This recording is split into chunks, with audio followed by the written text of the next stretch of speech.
Hey guys, and welcome to the fifth episode of Brent Ewing's Hey Buddy podcast. Have a fun show today. I'm really looking forward to you guys hearing this one. Not that I wasn't with my first four, but this one's really fun. Got to talk to a guy that I didn't really know on a personal level. I've known the name, heard the name for years. We've been in the same places at the same time. I'm sure at the ball fields and things like that, but never really had the chance to talk to this cat. He's a little bit older than I am, so graduated a few years before I did, so our paths never really crossed in school.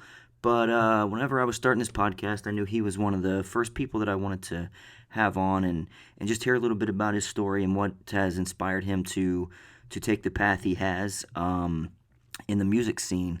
So I hope you guys enjoy this episode with my guest, Byrd Manring. All right, man. So I'm glad we could finally get this together. Sorry it took so long. I know with the time difference, it's kind of hard for me to set these up with people back home. Yeah, I was just sitting there talking to my wife. I'm like, I said, we got a 6 hour time difference, but I wasn't really seeing where you were living. But I saw Yeah, you're living in Hawaii.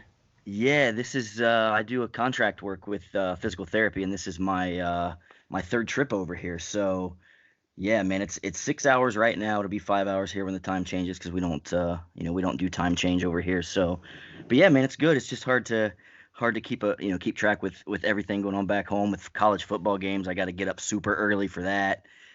So yeah, it's a little different, but I guess kind of being in paradise, you can't complain too much. True. My wife and I, we went to Maui for our honeymoon down there at Sugar Beach. Yeah, So we stayed there a week and three or 4 days, I think it was, and we definitely enjoyed it. We definitely didn't want to come back, that's for sure.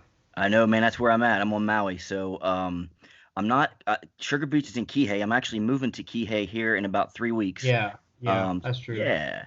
So I'll be down that way. That's a really nice area, really fun spot. All right, man. Well, let's just kind of hop right into it and get to talking about some stuff. Just give kind of the listeners and things like that just a little background. Give us a little background on Bird. Uh, Byrd Manring, I have two jobs. One's more popular than the other, but I'm I work for Honda of American Manufacturing in East Liberty, Ohio. I've been there for 24 years, and I have a second job where I play music on the side, doing patios, small pubs, and wineries, and I've been doing that since for 9 years. Oh So wow, nice. kind of, I definitely like one better than the other, but one pays the bills, and the other one just kind of pays my tab. Right, right. No, no kidding, man. So you've been at the Honda plant for 24 years. All Yeah, right. man. Good deal. Good deal, man. I know just with Facebook and Twitter and all this stuff kind of becoming more popular. Obviously, I'm not huge into the local music scene as far as being there because I'm never there. So being able to hop on Facebook and hop on, Twitter and Instagram and all these things and seeing there's a lot of talent from our little town. There's a Oh Bart Wise yeah. with Bart and yourself and Charlie Mannering, and there's so many people with shoot. I guess there's a new group called So High. Is that correct? With Yeah, got Steve Abley and Jeremy Rupert and yeah. that Josh, guitar player. Am I wrong on that? Osborne? Is he the one Okay. that plays guitar? I'm not sure. I'm not sure. I just know I'm friends with Sarah Rupert and Wade, and I know Mm-hmm. that's Sarah's brother. He's kind of bounced around from band to band over the years, and I got to see them play when they were with. I think he was with a band called Big Wiggle, and they were really good, man. I was really impressed. So I'm kind of looking forward to seeing what this new group has. Have you had a chance to hear them yet? Just their they played there at Toodles in Circleville, and they had like a live feed of that. I got listened to it. It sounded pretty good. It like they got nothing but catchy tunes, got good hooks with them, and Nice. actually they're going to be playing. I think it's October. I don't have it in front of me, but I'm thinking October 24th, somewhere close to Halloween. They're playing at Stock Room in Jackson, and I plan on going to that. I got that on my schedule, not to book something on that same night. So, yeah, Perfect. Jeremy Rupert, he and I we graduated together. I was in a rock band with him when we were in high school. It was called Noise Boys. We played Okay. like Metallica and Pantera and Ugly Kid Joe. And we had a song by Love Hate we played. We had a lot of fun. Ugly Kid Joe, man, you just took me back to the '90s right there. That's a name you don't hear very often. Yeah, I got a little story about that. Did you have Tina Callahan I for did, yes. literary arts?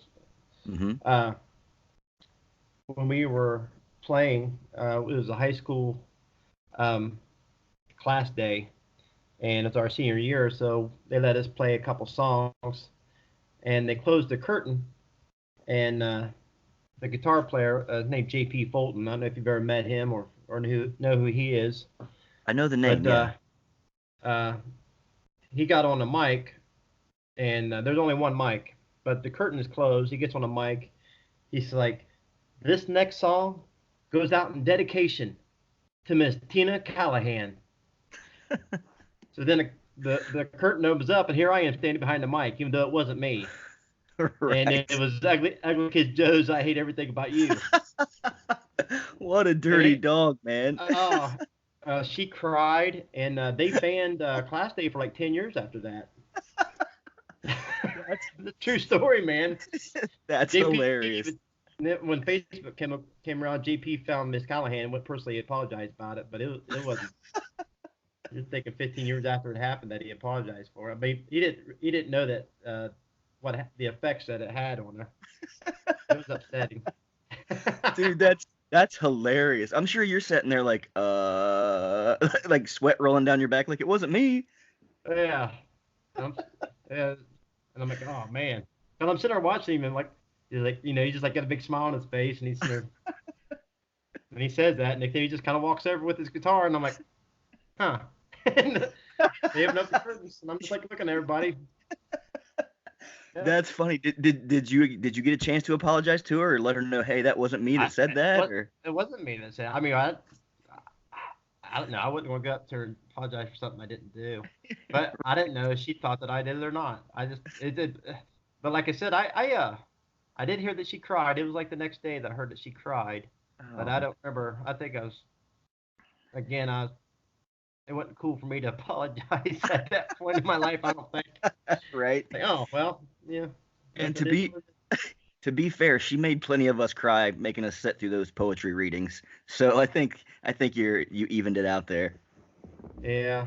I'm not gonna say anything mean about her. She might hear this later. Oh no, man, I love her to death. She was a great teacher. I was just, I'm just busting her chops a little bit. That's the one thing I really remember about her class is sitting around doing the finger snaps and the poetry readings and things like that.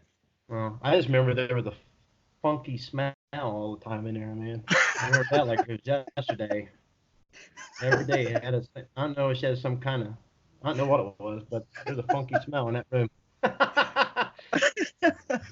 Maybe we go back and edit this out a little bit. Maybe. Oh, that's hilarious, dude. Well, thank you for sharing that because I've never heard that story, and that's fantastic. That's one of the best stories I've heard. Oh. Yeah, man. I was sitting there thinking, dude, kind of talking to Wellston Rocket Royalty here, man. You had a pretty good staying there with the sports when you was in high school, man. You got a We lot of records, stuff like that. That's pretty something to be proud of. When I played, we had a lot of good players on our team, and it seemed like we was always competing with each other. About seemed like we were getting close to records, and it seemed like we were kind of hoping that we would fail actually because we had so many good players. And uh, but I sent her just taking a gander at the Wellston Rocket thing they have on the Wellston High School page that the records. And man, you got a good bunch of them, man. I saw you I were like all league all 4 years, and you was MVP your junior and senior year in the TBC. Yeah, that was some fun times. I had a lot of good teammates, and my folks really stuck by me, and they're the ones who kind of pushed me. And every day, man, dad and mom, as soon as they got off work, come home, hey, let's go to the fields. And from the time I was 5, 6 years old, we'd be down there hitting and throwing, and so they get that credit, them and my teammates for sure. But yeah, that was a fun time, and I can't believe it's been almost 20 years ago. Yeah, dude, time flies, man. Yeah, Oh same my, here. 28 years for me. no Yeah. kidding, man, no I kidding. tell I you what, don't. I'll tell you a record I have that it was never posted in the record books, and I told Pat, I was like, man, it can't be that many people who do it. And he said he knew, I knew one person that did it, and he knew another, but it was hit for the cycle. Did you ever hit for the cycle? I never hit a grand slam, and I never hit for the cycle. I never Like hit a it, grand slam, but I did go 5 for 5 against Athens, and we lost like 16-12 or something like that. But oh, I had two singles, a double, triple, and a over the fence home run. wow, But Pat said yeah. he's like Joe Whitcamp did it, and I knew Ryan Ratcliffe did it, and but I'm thinking who else did it? I mean that's pretty impressive. I think it's Oh, not like Dave absolutely. Winfield's out there doing it like once a year. Right. Yeah, I But don't I don't remember anybody that I ever played with doing it.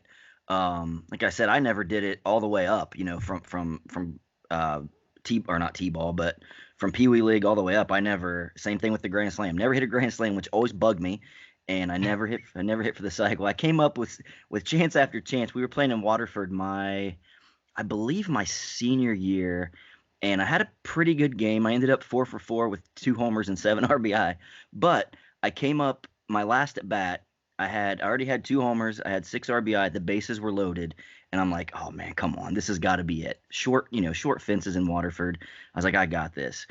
I ended up hitting a pop foul behind first base. The first baseman went back and kind of dove, and he caught it. So I'm thinking, crap, there goes my perfect game as far as at the plate, but the runner on third tagged and scored, which gave me, yeah, oh, he kept me sacrifice. exactly right. He kept me at 4 for 4 and added an RBI on there. So, but it always bugged me that I never got that grand slam.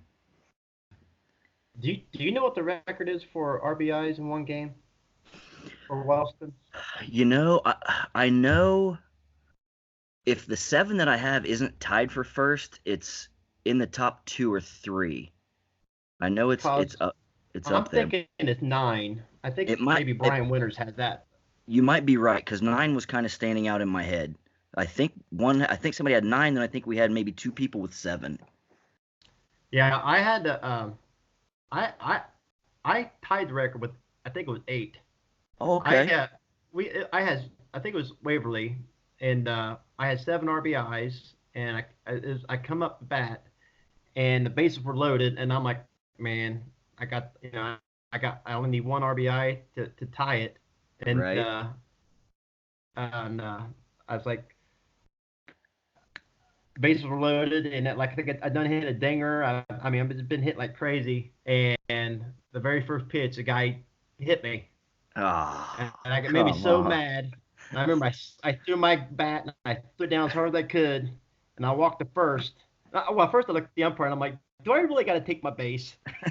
And he's Right? like, Like, yeah, come I'm on. sorry. I'm like, come on. And then I walked down there and I got the RBI for it because it was bases loaded and it Right. tied the record. But Brian Winters, 2 or 3 games later, he had like 2 or 3 dingers in one game or something, and just I think he had 9 RBIs or something. Like Oh he broke the man. record. No kidding. So a little single here or there, you'd have had a 9 or 10 RBI game. I saw Yeah, I saw a I mean, video the other day. I saw yeah, a video on Facebook the other day, kind of this similar thing you're talking about. There was an inside curveball, and the batter he leaned into it. He stuck his arm into it, and he actually told the umpire. The other uh-huh. coach, I guess, I don't know if you saw this or not, but the other coach kind of complained, and he told the Yeah. umpire. He said, "Yeah, I did. I stuck my arm into it." And they made him. He's like, "Okay, you go ahead and take another swing," and he hits a home run on the next pitch. Yep. I saw that. Yeah. Like Yeah. what? Yeah. It's kind of weird that I don't know the rules on that. Even if you lean into one, it seemed like I don't know. I don't know what the rules are. Yeah, I think at that point it's kind of discretionary on the umpire. If they think you made no effort to get out of the way, they can keep you in the box. It hardly ever happens. Usually, umps don't do that. But with this kid coming out and admitting, yeah, I ducked into it, and the other coach or the catcher saying something, he's like, yeah, go ahead and swing it. I bet that coach is like, well, man, we shouldn't have argued that one. Oh yeah. I want to tell you a rule that I just kind of found out this last couple of years, and I kind of looked it up, and it's definite. Tell me if you've heard of it before. Maybe you have. But if you got 2 strikes and you swing at strike three and you foul tip it and it hits the catcher in the chest, then the catcher catches it. It's not an out. It's a foul ball. You know that? I, yeah, that seems to be. I don't know if that's one I've ever seen. To be honest with you. 'Cause we had a situation. We was watching a little league game. My kids were getting ready to play after his little league game a couple years ago, and the same thing. Like it was strike three, or he foul tipped it, hit the catcher right in the chest, and he caught it. He threw it back, and we're like, "Hey, what's going on here? He just caught it. That's strike three." They're like, "No, if it hits his chest protector and lands in the glove, it's not a strike three, even if he foul tipped it." I'm like, "What?" So Yeah, I I've looked it never up, and yeah, it's not a considered a strike three. It's a foul ball. really. Even See, if I don't even know if I would have yeah known that. yeah, Google that, man. I had to Google for someone at work the other day. I'm like, man, it's a weird rule, dude. And we Googled it, and it's in there. You just kind Yeah, of yeah.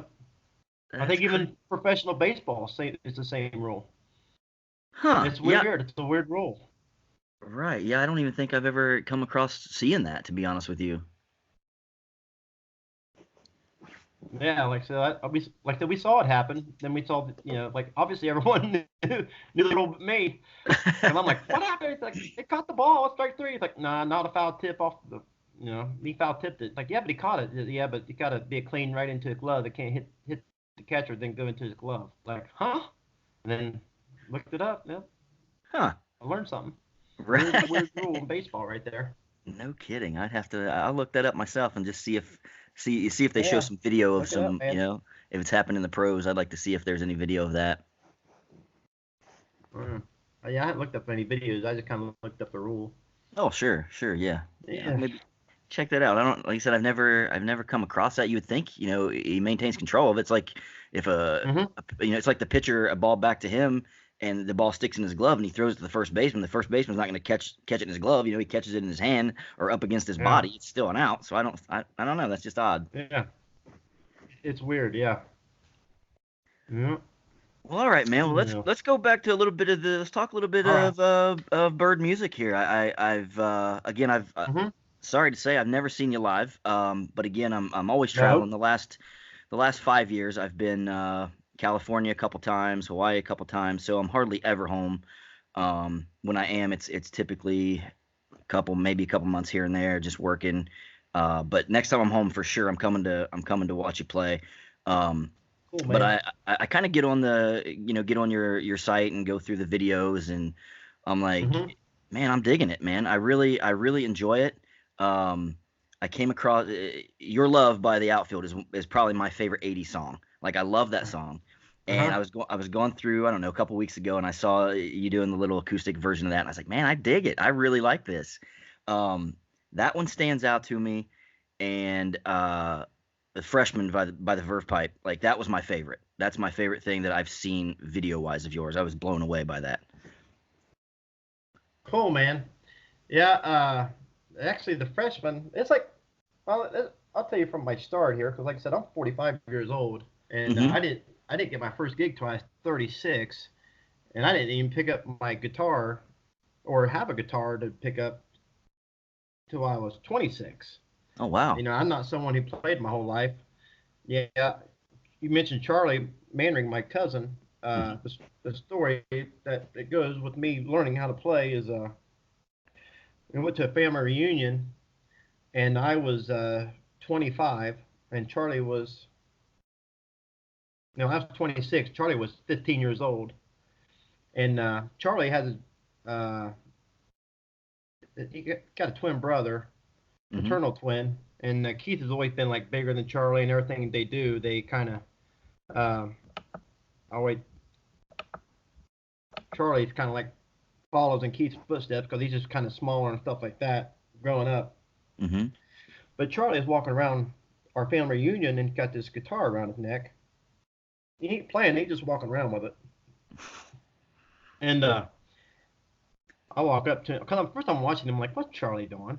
He's just sitting there walking around with his guitar around his neck. I mean, he just I don't know, just picture some 15-year-old kid just like walking around reunion, not playing it, just kind of walking around with his guitar around his neck.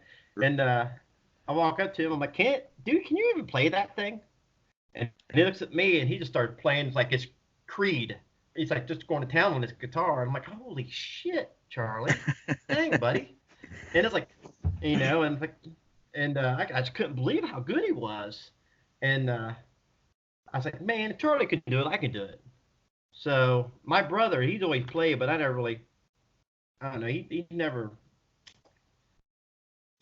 uh, I mean, he always played, but I always kind of like feel like someday I'd learn, but I never had the inspiration to learn any earlier. But my brother did get me a guitar. He gave me a Yamaha, and my brother kind of knew my future always. When I was younger, he gave me a cigarette, and I said I don't want it, and he's like, "Oh, you will." So he uh he gave me that guitar, and he's like, "You're going to learn to play this." And I brought it home, and it sat in my closet for like 2 years. But when I was 26, I came home. I'm like, Charlie can do it. I can do it. So I started learning how to play it. I had like a VHS uh, tape on how to learn different chords, and my first song was Tom Dooley. Well, anyway, uh, I played and played, and it even at 45, I'm still not as good as Charlie was when he was 15. But but I played and played and played and played, and then Charlie.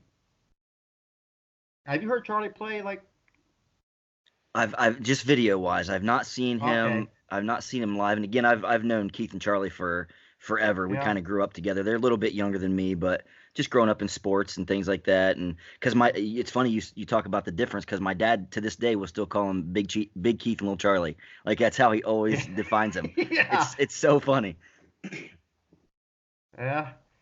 But Charlie's got like he got it. He got the whatever it is. When he plays and sings, he's a head turner. He's really good at playing his guitar. He's really good at singing, and he's got like his raspy bluesy That voice, and exactly. it's it's That's what I kind was of gonna it's say. kind of sexy. It kind of it's just like Right. it's like something you wish you had. It's just like it's it's like good looks or something. It's just like it's something that only certain people really have it, and he's got it. Hmm. And when he plays and sings, it's like God, I mean, he's really good. And uh, seeing Charlie play, even though I was trying to learn how to play, I think I was 33.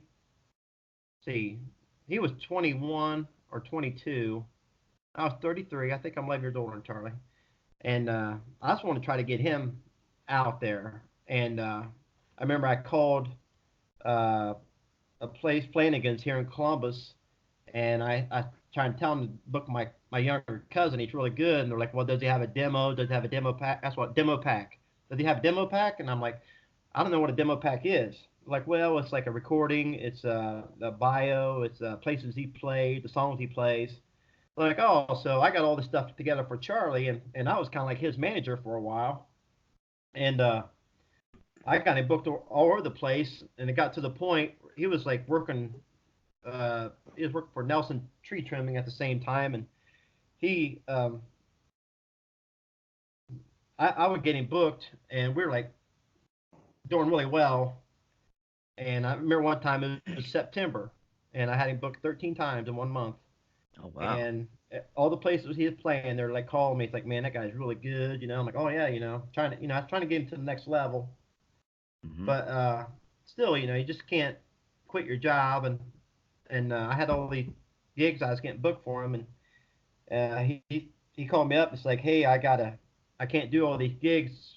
I gotta, I gotta work, even though they were like month away in advance. So I'm like, all right. So I called all these places up and said I had to cancel them. Which getting a gig, it's not just me calling them. It's like it's actually a lot of these places I had to go talk face to face. Sure. Well, uh, so once I canceled the gigs, I think it was like 2 weeks later, he calls me up. It's like, hey man, I can play those gigs now. They canceled all that stuff I was going to do. And I'm like, I just can't go back and get them now, and it really actually at that time it upset me, and we started getting to the point where we're arguing every now and then, and Charlie's like, "Hey man, this ain't going where we want it to go. We're arguing all the time. Let's just," because I'm not interested in being any bigger than or being more than what I am, and I'm not leaving my dad, so let's just quit it. And I'm like, all right, man, because like I said, if you get to see him I mean, I know a lot of people that play, and Bart Wiseman, he's another one. There's some people when they play and sing, they're really good, and plus he's my cousin. But I Mm-hmm. was really pushing for him to. And he was, like I said, he was young. He's like 21, 22. He's right in that point where he's going to try to make it. If he can make it, that'd be the time to do it. And anyway, we quit doing that. I quit being his manager. He just kind of actually he had to go second shift on it. He got it hired on at Kenworth, and he had worked second shift for many years, so he didn't play. But now he's on first. He's playing again. But doing that, I was managing Charlie, and I and it was it might have been a couple years after I quit doing that. I was sitting in a bar. I think it was Coop Bar and Grill, and well, actually at the Firehouse, and uh, Tiffany Avery was in there. She was booking shows at Dakota's Roadhouse, and someone had a guitar in there, and I played a couple songs, and she's like, "Do you think you have 2 hours worth of songs?" I'm like, "Yeah." She goes, "You want to play at Dakota's?" I'm like, "Yeah." So I played there. She goes, "We can only pay you for 2 hours. We can only pay you $150." And I'm like, "Wow, that's pretty good money." Yeah. So so I wound up practicing. I got my 2 hours down, and we had this gig at Dakota's, just me, and I played there. I even had to borrow equipment. I didn't have any of my own equipment or anything, and it went really well. A lot of people showed up and just had a good time. And the following Monday, because that was on a Friday, I was 36 years old at that time, and I got a call from Dakota's, wondered if I wanted to do another gig. So the management came out of me, and I'm like, $200. And they're like, hold on, let's talk to the manager or the it's not manager, but it's another level up, I think. Anyway, they got back on the phone and said $200, man, just come back here in a couple weeks. So Cool. I told my wife, I was like, I think I got a side job. So then after that, I went and made my own demo pack, and all this time I was kind of working with Charlie and thinking, I wish I could do the same thing, but I'm too old. And at that time, I'm 36. So at that point, made my own demo pack and started going around doing open mics and stuff like that. And now I'm playing around 70 plus shows a year. I've been Wow, doing it. man. Yeah, been doing it since I was 36. Yeah, I'm still doing That it.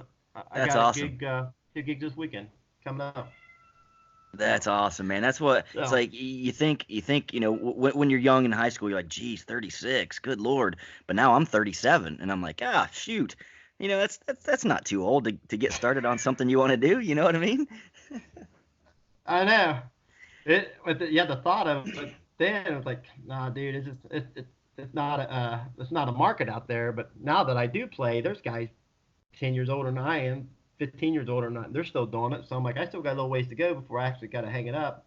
Dude, As long as absolutely. they're, yeah, as long as there people want to listen and they like it, then I keep getting asked back.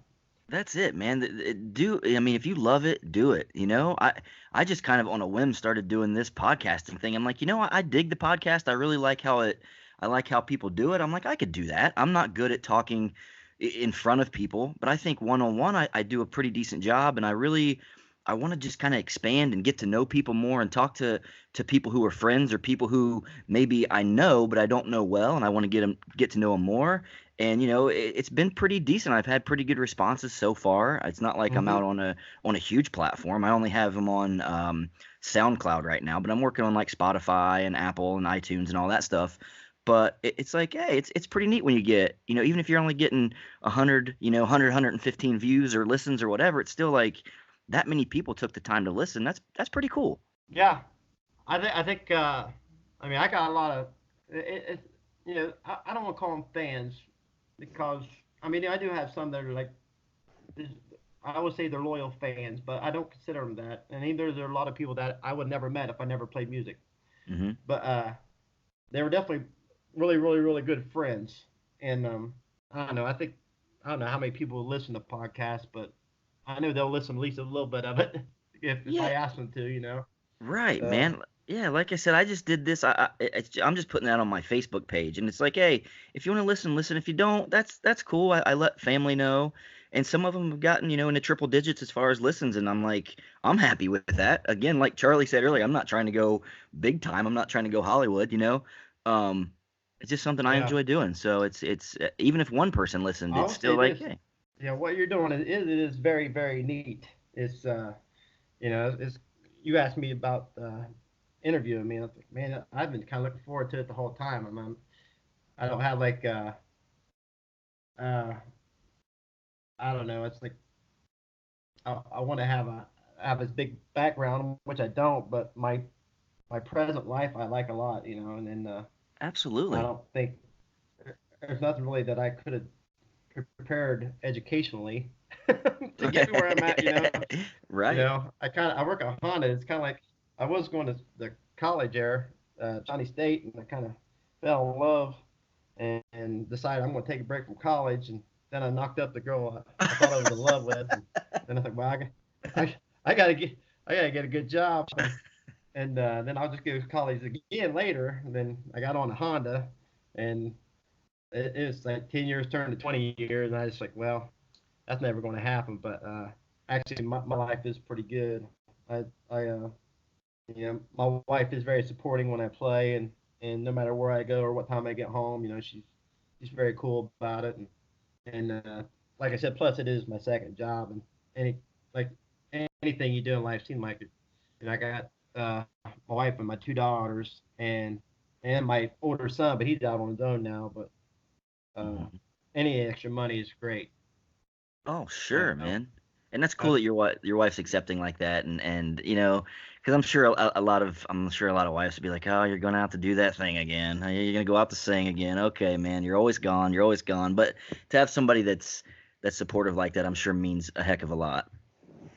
Oh yeah, she's very. I mean, actually, not one time has she been that way. Where uh, like oh kind of thing. Like I mean, because it is like me going to work really. I get up. I see you're up always when I'm getting up. But I get up 4:30 in the morning, Hmm. and a lot of times I go to work. I get off at 3 o'clock, 3:30, and I'll come home and take a nap. But if I gotta go back out, no matter. There's some times where it's surprising where usually we got a pretty good communication, but there were a couple times where I was like, oh, I got a gig tonight. She's like, didn't know about it, but still, it wasn't a big deal, and it just like me going to work. Right. And I think she's just worried about my travel because a lot of times, let's say if I go, like I live north of Columbus, so if I drive down to Wellston or Jackson and play down there, uh, usually I got to drive back because I got to work the next day, Right. and uh, I might get home 2 or 3 in the morning or 4 in the morning just so I can get 45 minutes of sleep. But I mean, it's not every weekend, but it is. I do it a lot, and a lot of people Sure. ask me how I do it, and my only answer is I don't know. I just do it. Right. Well, like you said, you Like I love it. said, You love what you do, man. yeah, it's a good time, man, and like I said, there's a lot of cool people out there that come out and hang out, and it's just it's it is what it is, and that's you're right. It's fun, good Right. time. Good deal, man. Well, going back to, I was going to ask you about some of your, like, if you had a personal influence, which it sounds like kind of Charlie was your first kind of personal influence as far as picking up the guitar and getting started. But as far as like a professional influence, somebody when you first started playing, you looked at and went, man, I really dig what this person's doing. Let me not necessarily try to emulate, but let me try to learn from them. Did you have one or two of those people professionally, like somebody that you really looked up to and liked what they did in the music industry? Well, I've always been a fan of music, but and I remember being younger. If the acoustic guitar was something that I didn't really have a care for, I was kind of like a metalhead or whatever you want to call it. It had to be a band and anyone playing the acoustic guitar. But going back to Charlie a little bit, even though he's not a professional, I went and saw him play, and he was playing like Dave Matthews and stuff like that, and that song you said you liked when I played that the Freshman. Hmm. He played that, and those were just songs I didn't think that you supposed to play with the acoustic guitar all by yourself, and but he still, I mean, because when I first started playing, I was going to start play country gold, like anything. I guess you say Merle Haggard was a big influence, but again, I didn't. I started just when I first started learning the guitar. I was all about just playing Merle Haggard songs, really, and David Allan Coe songs, and I was going to be um, just the guy that plays nothing but country gold, and but then like I listened to Charlie play all that stuff, and I was like, well, I kind of want to play the songs that I like as well. Not it's tough because I like it all. It's not like I just like a certain genre, and Hmm. but professional wise, again, and the one that sticks out is probably mostly just like James Taylor. Mm. I watched a lot of old videos of him, and I think it's because even though I've always liked his music, but people they tell me that I sound like him when I sing. Hmm. So I'm kind of looking on is to watch because he's not someone who like belts out tunes or nothing like that. He's not like he don't move people with his guitar or his voice. He's kind of like it's just relaxing sound. And that's kind of like what I try to do. And it's not because I want to. It's pretty much because that's all I can do. I do know people that have booming voices. I say Bart. Bart has a booming voice. He could sit there and Art Wiseman. He don't need a guitar. That guy just I've used what I got, and I don't know. So I just try to uh, don't try to be anything more than what I got. Like that's one thing. I know there's a lot of people that play and they say they have a hard time getting booked, but I think they worry about trying to be something they're not. When I go out and try to get booked, you know, they say, "Are you any good?"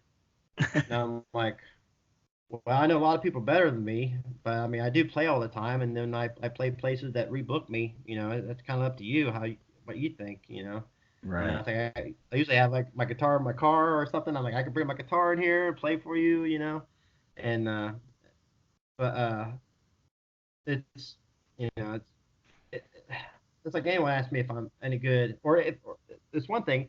It's when they say, "Hey man, you're like really good," They say, "Hey man, wow, yeah, you're really good." But when they say that, it doesn't make me feel like I am good. It makes me feel like they need to get out more. You know, it's like Right. obviously you haven't heard Bart Wiseman or Charlie Manring, or I have a son Tyler, and Tyler got the it too, man. He got a really great voice. He plays guitar real well, Hmm. and I wish I could play like my son. He's very good. See, I was going to Uh, ask you about that because I saw on your Facebook page. Do you guys do shows together? we're playing this coming weekend at the Logan at Millstone Barbecue down there. Oh, But cool. yeah, but kind of like Tyler has his own thing and I have my own thing. But we like either one of us is a lead guitar player. We're both just kind of like we don't we could play together, but we just play the guitar the same way. Not usually you have two guitar players. One plays lead, and the other plays kind of like a rhythm, and they can I don't know. There's like a little magic with that. But we don't we Tyler and I we never had a whole lot of time together. Like when we go and like I said, he learned the guitar kind of like me. Well, I take that back. He's on another level than I am, but he's just like a solo act, and I'm a solo act. And when we're together, we're not really like a duo. We're two solos sitting side by side, Sure. and we just take turns playing our songs. And we'll sing along with each other. But I try to play with him, and he don't like when I try to play because he says it messes him up. He'll Mm. look over. Is this R-rated or anything? Does it matter what I say? Or you, dude, this is your interview, man. You can say whatever you'd like. okay, all right. But I'll sit there and try to play with him, and he'll never go, Dad, stop it. You're fucking me up. And I'm like, sorry, bub, sorry. Right. And so I just, but uh, but it's one thing if we lived close to each other because he lives in MacArthur, Okay. and and growing up, like I said, uh, his mom, uh, his mom and I split when he was 3, and she moved to Chillicothe. So he did all of his schooling in Chillicothe, and I stayed up here because I couldn't leave Honda. Hmm. And but we've always been close, but we've never been like side by side a whole lot for a long period of time. So even though we see each other a good bit playing and stuff, but we never have that time to just sit there and practice and make something out of what we got. But it again, it's we're two solos sitting side by side playing. Uh, it is still father and son, and it is a one way I get to spend a lot of quality time with him, and uh, but like I said, if you see him, he's a head turner. Like he's got a good, he's very talented. I would just because he's my son, it doesn't make me think any more or less. It just musically, it's like we went to a recording studio a while back. Someone offered me some free recording time in Masseyville, and I know that I'm not real good at being consistent. And so I got hold of Tyler, see if he wanted to record it because he's got a lot of originals, and he sat there and for like I think it was 4 hours, two different classes, and he just totally played and played and played and didn't mess up or anything, and just I don't know. At first they were kind of they just want like a band, and they're like, well, we'll try a solo, and Tyler went in there and just knocked it out of the park. He's very good, like I said, and very consistent. That was a big thing, and he could play a song all the way through and not mess up. And a lot of musicians will tell you it's very rare. A lot of times you listen to something live and you think that was great, but the guy who's sitting there playing messed up a million times. You just didn't catch it. And Yeah, right. but the thing is with me, it's like I don't know. I know that I feel everyone would catch it. A little self-critical, a But little, just a little bit. oh yeah, I'm very self-critical. It's like I said, anytime someone says you know anything positive about me, all I can do is like thank you. I'm thinking you need to get out more, like I said earlier. But that's cool though. That's cool to Yeah, embrace that, man. Somebody have those thoughts of yeah, there's people better, but still embrace that because there might be a day when you stop playing and you're like, man, I kind of miss those days when people said, hey, you were pretty good. So yeah, it's like that's you want to true, be man. you want to be humble. You want to I'm be very thankful. yeah, but Yeah, also take it in, soak it in, man. Just enjoy that. yeah, and I think also, man, like I surround myself with those guys, and that are really good. Seem like they're really good naturally, and I not to toot my own horn, but I think that makes me better because I'm striving to get to that point really, and Sure. no one, uh, I can never remember what I used to sound like. I mean, I do have small audio, and I do know I sound better and stuff than way back when I started, obviously, but uh, I do know what good sounds like. I'm not gonna. I know people that go out there and they play, and they sound like total shit, and you're thinking, how do they not know that they sound so bad? You know, and uh, and they act like they don't sound bad. They act like they're a star or something. And you're Right. sitting there thinking, man, But again, I never feel that way, and I think it is a good thing that I'm always striving to get better. And I know that you know if I play or how I play, it and also there's a level that you when you do play that there's always that one time where you hit every note and you play everything correctly, and you're always striving to do that again. And if you don't, you think it sucked because you didn't you've done it before better. Sure. But your I original think question, like who I look up to, I got just answer that real quick. Just probably just James Taylor to give you someone. I can't really think of someone that yeah. I just Well, I think that's a pretty professional. good that's a pretty good answer. James Taylor's pretty good, and I like earlier you were talking about Merle, man. Merle could pick it. I grew up on country music. My parents were big country fans and still are.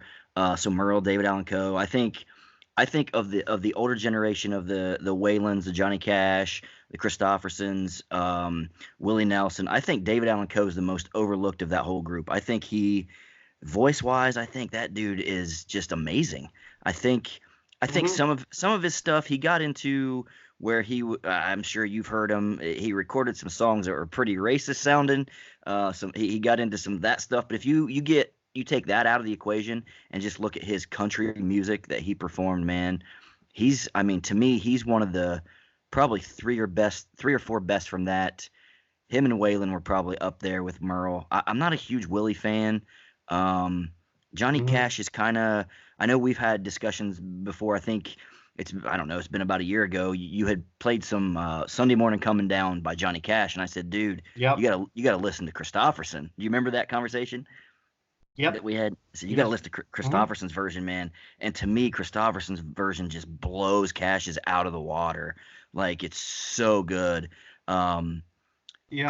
Christopherson's I. actually going to I. be over here in a couple weeks, and I thought about going to Oh, see him really? play. Yeah, it's like man, he's mid 80s now. It's like there's not going to be many more Oh, yeah. chances to see him play, so I might take that opportunity and see him. Yeah. But I saw a video of him with Merle Haggard's son. What's his name? Ben Haggard. yeah, Have he's you heard of him, actually any? yeah, I have, and he's actually touring with the Strangers, which was Merle's old backup band. Yeah, he looks and That's sounds just like his dad. It's awesome. I know, right? That the country music that's out today is so hard for me to listen to because of all the pop influence. I'm not saying they're not good, but they're not Hmm. country. You know, if you want to Yeah. put them on a pop station, that's fine, and hey, that's good music. Luke Bryan, oh, that's okay. He's not country music, like he's pop country. There's a couple guys. Eric Church Yeah. is country. I think Tim McGraw, who I don't know why he doesn't get more love, but Luke Combs has really come on the scene, Hmm. and I think he's brought it back. And another guy, Jamie Johnson, I don't know why he's not on every station every day. He's brilliant. I saw him live a few times, and he is excellent. Yeah. I when it comes to music, there's someone making money out there. Usually it's not the artist. So it seems like a lot of the radio is kind of not really owned by what people want to hear. They're owned by what people out there are trying to make money with it, and it's not really the artist. It's like the people Right. who there's a lot of people that don't even own their own songs anymore, and they might be you might hear them all the time on the radio, but they're not the ones getting the money. But it's like I know. Remember George Jones was alive. He was trying to sue radio stations for not because he was putting out new stuff and they wouldn't play it. Mm-hmm. But nah, it's that's a tough business, and it's like even though at 45, people still tell me, they're like, want to wish me luck on trying to be something, and I'm like, I'm maxed out, Yeah, you're like I'm at the peak. This is where I want to be. I don't really want to go that's any further because I don't know if you've heard of that a good friend of mine, Bill Smith, was the drummer of the band Truth and Salvage Company. They were out of I think L.A. Bill graduated with me in Wellston, Ohio, and they were making it big, and they were on Jimmy Kimmel Live, and uh, but they were all at that time late 30s, trying to make it, and uh, it, and also they were trying to make it around that time of the economic collapse and all that stuff, and a lot of things weren't on their side when they're trying to make it. But knowing them personally, because I got to meet all the members of the band and I got to hang out with them many times when they come to Ohio, I don't want that life, dude. I mean, they were talking about literally only having $25 in their account, and you wow. know they're like doing show to show to show to show. They're just driving, and doing shows trying to make it, and it's just God. It's like even though they had great music, and it's almost like they were traveling around for somebody else. Yeah, Isn't that sad? That's yeah, just like you said. Somebody there's always somebody above trying to take that bigger cut of what yeah, the working person's getting. You know what I mean? yeah. So But definitely a tough business. Have you ever heard of Jeffrey Steele? Do you follow the country, the kind of the Texas country or the Nashville country scene at all? no, I Check haven't heard of Jeffrey Steele. check up Jeffrey Steele. Great guitar player, has that really thick, raspy voice. A lot. He's written so many songs that have been covered by other artists other country artists have kind of made him popular, but he's kind of Uh the huh. man behind it. Him and I know him and Anthony Smith do a lot of things together. But Jeffrey Steele is, I think you'd dig him. Check him out. He's really, really, really good. A lot of these guys that they just don't get seen, man. Robert Earl Keen. I love Robert Earl Keen. If you don't know who he is, check him out as well. A lot of these guys kind of in that Texas, red dirt country type of thing that Mhm. they only get played in Texas. It's like these people need to be out there, everybody needs to enjoy this because I think the internet, Twitter and Facebook and stuff like that has made it better because now it's like, okay, I can put my own stuff out. Somebody doesn't have to put this out for me. I can True. record this myself, put it out there, and then, okay, well, I'm just gonna, like you said, get some recording time. I'm gonna print up X amount of CDs or whatever, and I'm gonna sell them myself. I think a lot of people, it's a lot easier now, I'm sure, than it used to be.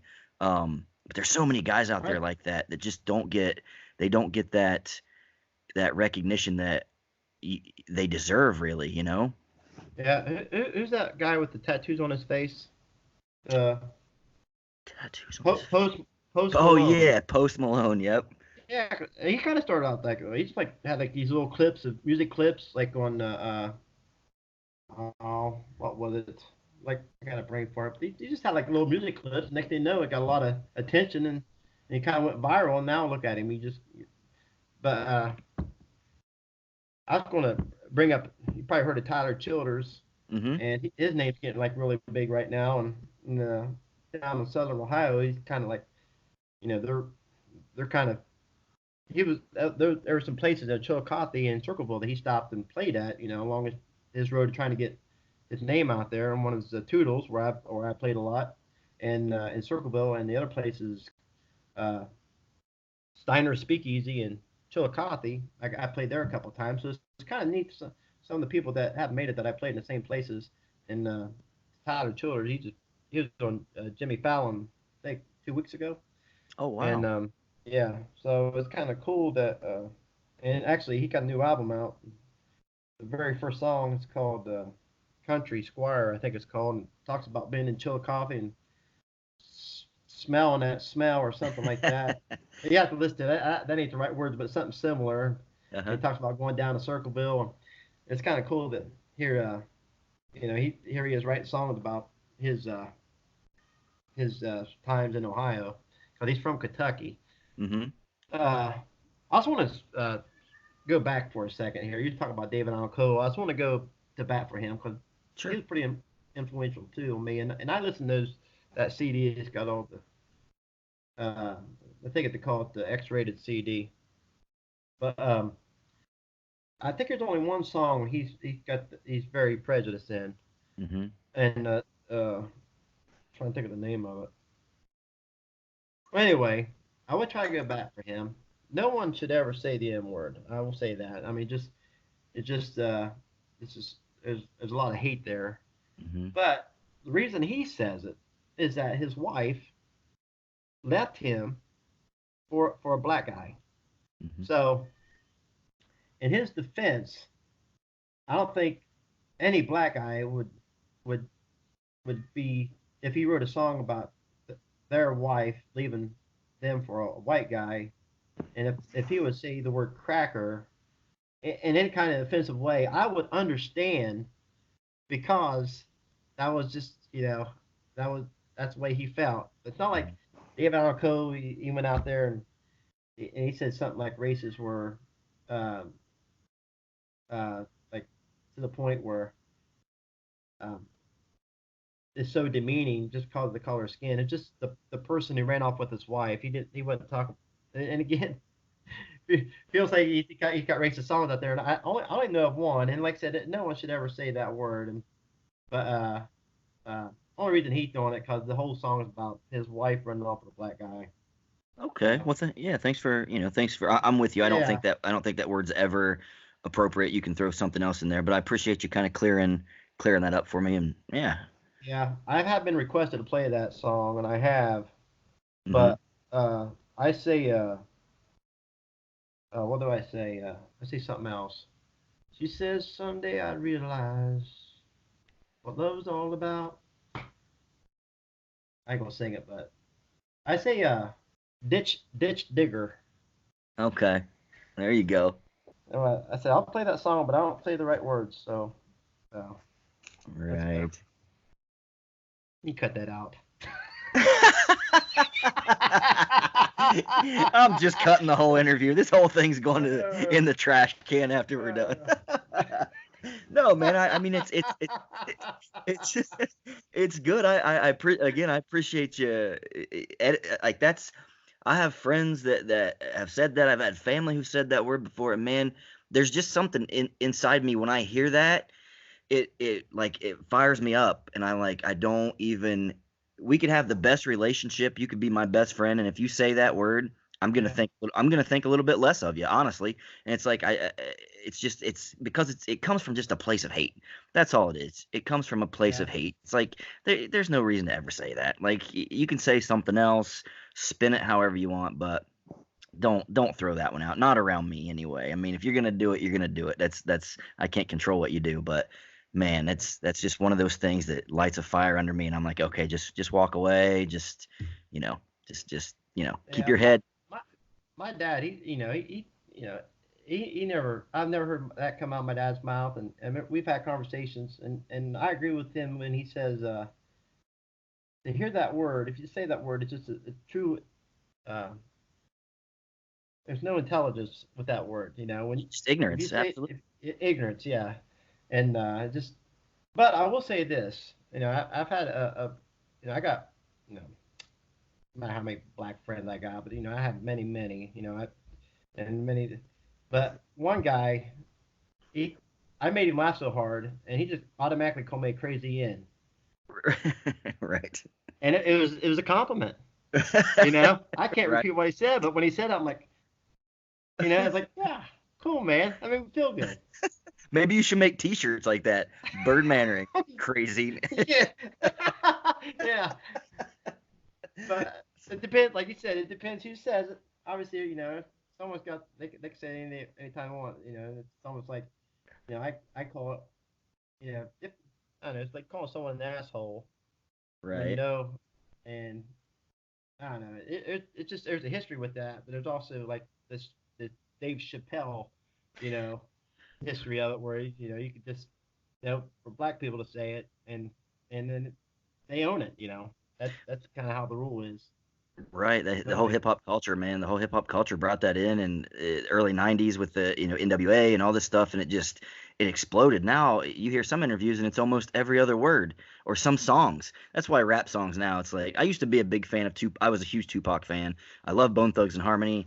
Biggie was okay, Mm, but now the rap or hip hop today, it's almost lazy. It's like yeah, you can't rhyme. They just rhyme the N word with the N word. I'm like, well, that ain't how it works. Like, what? But I do like. It's crazy. Not necessarily like, but I respect the talent of people like Eminem, Machine Gun Kelly. I think it's pretty talented. I think a lot of their stuff's trash. If you listen to the hmm words, it's like, dude, like what? I mean, the Eminem stuff talking about raping his own mother. It's like, dude, maybe too far. Like, yeah, I get you're going for some shock value, but just spit your rhymes, man, because you're great at it. But you can change the tone, you can change the lyrics a little bit, but it just seems like there's so much of that. It's like a hate-filled, and that's why there's always these. yeah, Oh, this guy dissing this guy, this rap. I forget who it was recently. I think it was Machine Gun Kelly going after dissing Eminem in a new album or something. It's like, why do you guys have to do that? Like, can't you just like enjoy what you do together and you don't have to you don't have to like each other, but hey, I respect you, I respect you, I'm gonna rap about this. I don't know. yeah. Try not to make people feel uncomfortable while they're listening to you.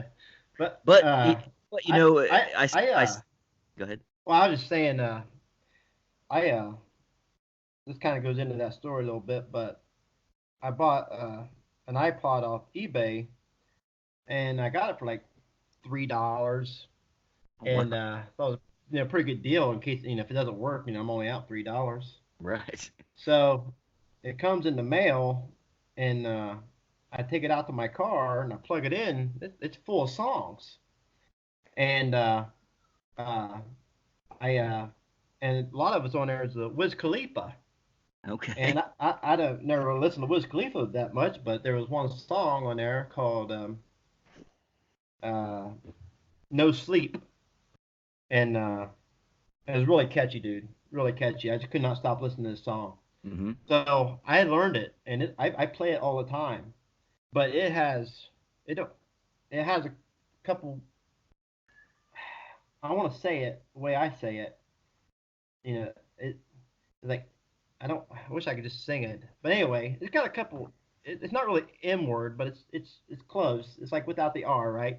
Right. And but when I sing it, dude, and it's kind of like I don't care who's in front of me when I sing it, but I sing it just the way I hear it, Sure. and no one has ever looked at me like I did something wrong, or that make me feel uncomfortable because usually the people that hear it have heard it before, Mm-hmm. and but if like I said, I've learned songs a couple and uh and like hip hop songs, because they're fun to play too. I mean, a lot of times you got and play, you watch people play country and Dave Matthews, but you sit there and play a hip hop song on your acoustic guitar, and it's like a whole new vibe a little bit. Yeah, it turns everybody's heads, I'm sure. They're like, wait a minute. Okay. Yeah, yeah, but again, like I said, yeah, I don't skip over those words. I mean, because I'm like, for some reason, and like I said, that hadn't happened yet, and I played this song a million times.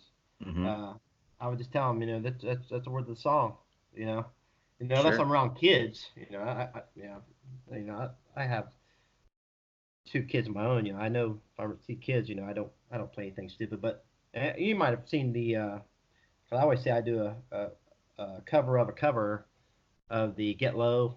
You seen that guy in the coffee shop singing that song? You seen that video? I don't think You I've Get, seen it. I Get know the Low by song, Lil Jon. Lil Jon. Yeah, I know the song, but I don't think I've seen the cover of it. Oh, well, I do it like I said. I do a cover of the guy who does it at the coffee shop, Okay. and the video is, which has been out for a while now, but the video is this guy is in a coffee shop and it's just like hidden camera kind of thing, and he's in there playing guitar, and always people are like throwing their laptops or drinking coffee or what they're doing in there. He starts playing a very acoustic version of Get Low, and he don't leave anything out, and you just see the reaction of all the people in there watching it. It's pretty funny. And so I'm like, oh, I gotta learn that. I gotta learn that. So I play that a lot too. And the same deal. You always tell the people that haven't heard it because here comes the phones. They're all Right. videotaping it. And but it's like I said earlier, those songs are the fun ones to play. Not just the ones you think you're going to hear, but the ones you never thought you would hear are the fun ones. Sure. Yeah, because you got those ones I'm sure that are on almost 85 or 90% of the people's set list. Okay, you're gonna play this live. You're gonna play this live. Let me switch it up and play something like that. And like you Yeah, said, that kind of changes the mood, changes the vibe. It's like, all right, something different here. yeah. Cool, man. How Let's long? go ahead. Yeah, how long your podcast usually lasts? You're in. Usually, it just depends. Usually right around hour and 15 minutes. I did one with AJ Browning that was Yeah. a lot longer. It was 2 hours and 2 hours plus, but it was I kind of wanted to get their story out there, and I've been wanting to hear it for a while, and I'm glad that AJ kind of came on and did it. But that was kind of an exception. Usually I keep them hour and a half, something like that, if possible. Let Oh me know, yeah, man. I'm If cool. I just want to make sure that I'm not over talking really. Oh, not at all, man. I think we've been on here, it says about an hour and 4 minutes. So you're doing good, dude. I've learned a lot. Like I said, this is, I've seen you out and about, growing up in Wellston, obviously, a little bit older Mm-hmm. than me. I graduated in 2000. You said you graduated in 94, Two. 92. So yeah, 8 years older. Obviously I knew of you. Seen you around, talked to you, I'm sure, at ball fields and things like that. But as far as just this getting this one-on-one, that's what I really like about this podcast. Is somebody that we've never had a conversation more than a couple minutes, if at Dude, I all. saw I saw you at the ball fields during like the I think it was a softball tournament or something, and I think I might have waved at you, 'cause like we knew who each other we knew by looking at each other who each other was, but never had that conversation. And but when I think of you, I think about I mean, I think you're talking to someone, and I was talking to someone, and I think we made eye contact, and I think we both kind of nodded or something. But that's about the only time you and I have talked. Right. Or So not that that we didn't even talk. We just kind of communicated. Gave each other the head fake. Like what's up? right. What's up, dude? Right. Yeah. So that's what's cool about this is I get to kind of come on with people that I don't really know. I know of, and Hmm. it's you get to learn about them, and then you kind of forge friendships out of that. Like, hey, like I said, man, as soon as I come home, for sure, I'm looking up where you're playing. And I'm gonna come. I don't know when I'll be home. It can be anywhere from January to July, depending on my contract situation here. But I'm definitely gonna come out and and check you out wherever wherever you're gonna be. I got some buddies that I'll bring along and definitely support you. I appreciate you wanting to come on and do it. I'm trying to find people who it's like, man, get that name out there. Let's let more people listen. Let more people hear Hmm. from Byrd, hear about his music. I don't have a lot of followers or anything like that, but heck, maybe you get, 5 or 10 new people listen to your music that really like it and come out and watch and support. So I think that's kind of cool. Yeah, like like I said, I have a you know I know a lot of people, man. I mean, like I said, I know a ton more than I if I if I never played music.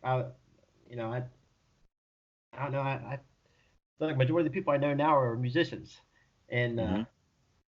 like growing up, we play sports and stuff like that, and uh, but that's kind of hard to do. I mean, I don't know if you played any adult men's leagues, but I played baseball till I was 33 Oh uh, wow. in Columbus, fast pitch, and but then I had to give it. Well, I didn't have to give it up, but after my wife had our second daughter, I was like, it was just too hard to play all the time. Right. Uh, but yeah, but when I think of you, I think of baseball, and I still love the sport. I got my catcher's equipment in the basement, and me and my wife was like cleaning out our basement a couple years ago, and I got the my catcher's equipment out because I was like, well, I don't need this anymore. And I handed it to her, but she took a handle and I took a handle, but I just couldn't let go of it. Right. And Yeah, that's she's like, something you got to keep that. we don't have to get rid of this. And I'm like, good, we're putting it back. You know, Right. I mean, I'm Absolutely. 45. I know when I did play, there were some guys. I don't know how old they were, but they were in their 50s and they played. And I was like, well, there's a long. I mean, I'm nowhere the health I was like when I was 18, but I'm still somewhat healthy. I Right. think if I might be sore the next day, but I definitely go out and play a game today if it was offered. I played in our alumni tournament this past year in the softball tournament, and that's the first time I've played. I think I've played maybe one softball game in about 10 years. And man, I was sore for probably a week. It was like, what the heck happened? Still playing middle infield, playing shortstop, but I'm like that quick burst where I hadn't played in so long. I only went out and hit maybe once or twice. So just getting that first, quick step to field a ground ball in the hole or to Hmm. just that Oh reaction yeah. time just wasn't there. I'm like, man, I'd have to go out and play a full season to be able to get that back. It goes quick. I played ball through college, and then after that, I played a ton of softball. We played me and BJ Tainer and um, Kevin Terry and Tony Robinson, guys like that. We played so much softball for like 5 years. It was all the time. Columbus with Berliner, Uh Chillicothe, huh. Jackson, like we were going everywhere. And then it got to a point of I kind of got other interests, other things. I like to travel a lot. I'm a big like movie and music memorabilia, sport memorabilia collector. So I go to a Yeah. lot of different shows like that.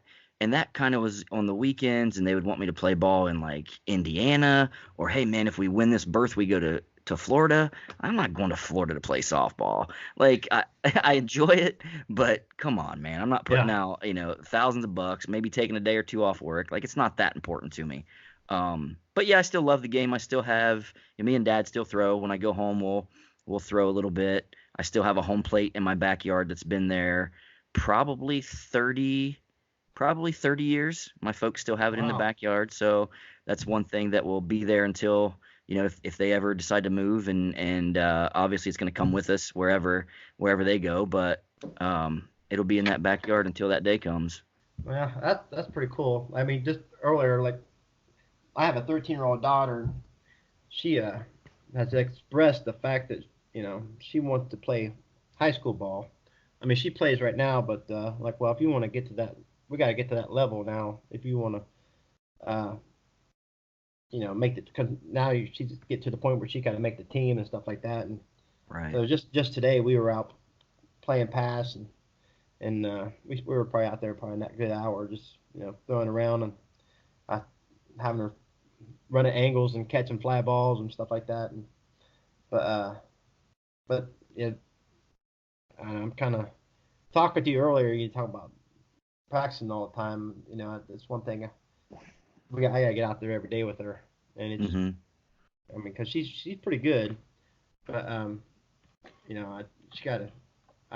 When it comes to competing, I don't want to be a competition. When it comes to her, I want to just she goes out there and does it no problem. Everyone else can compete. She just does her thing, and but uh, but again, it's got to be like an everyday practice.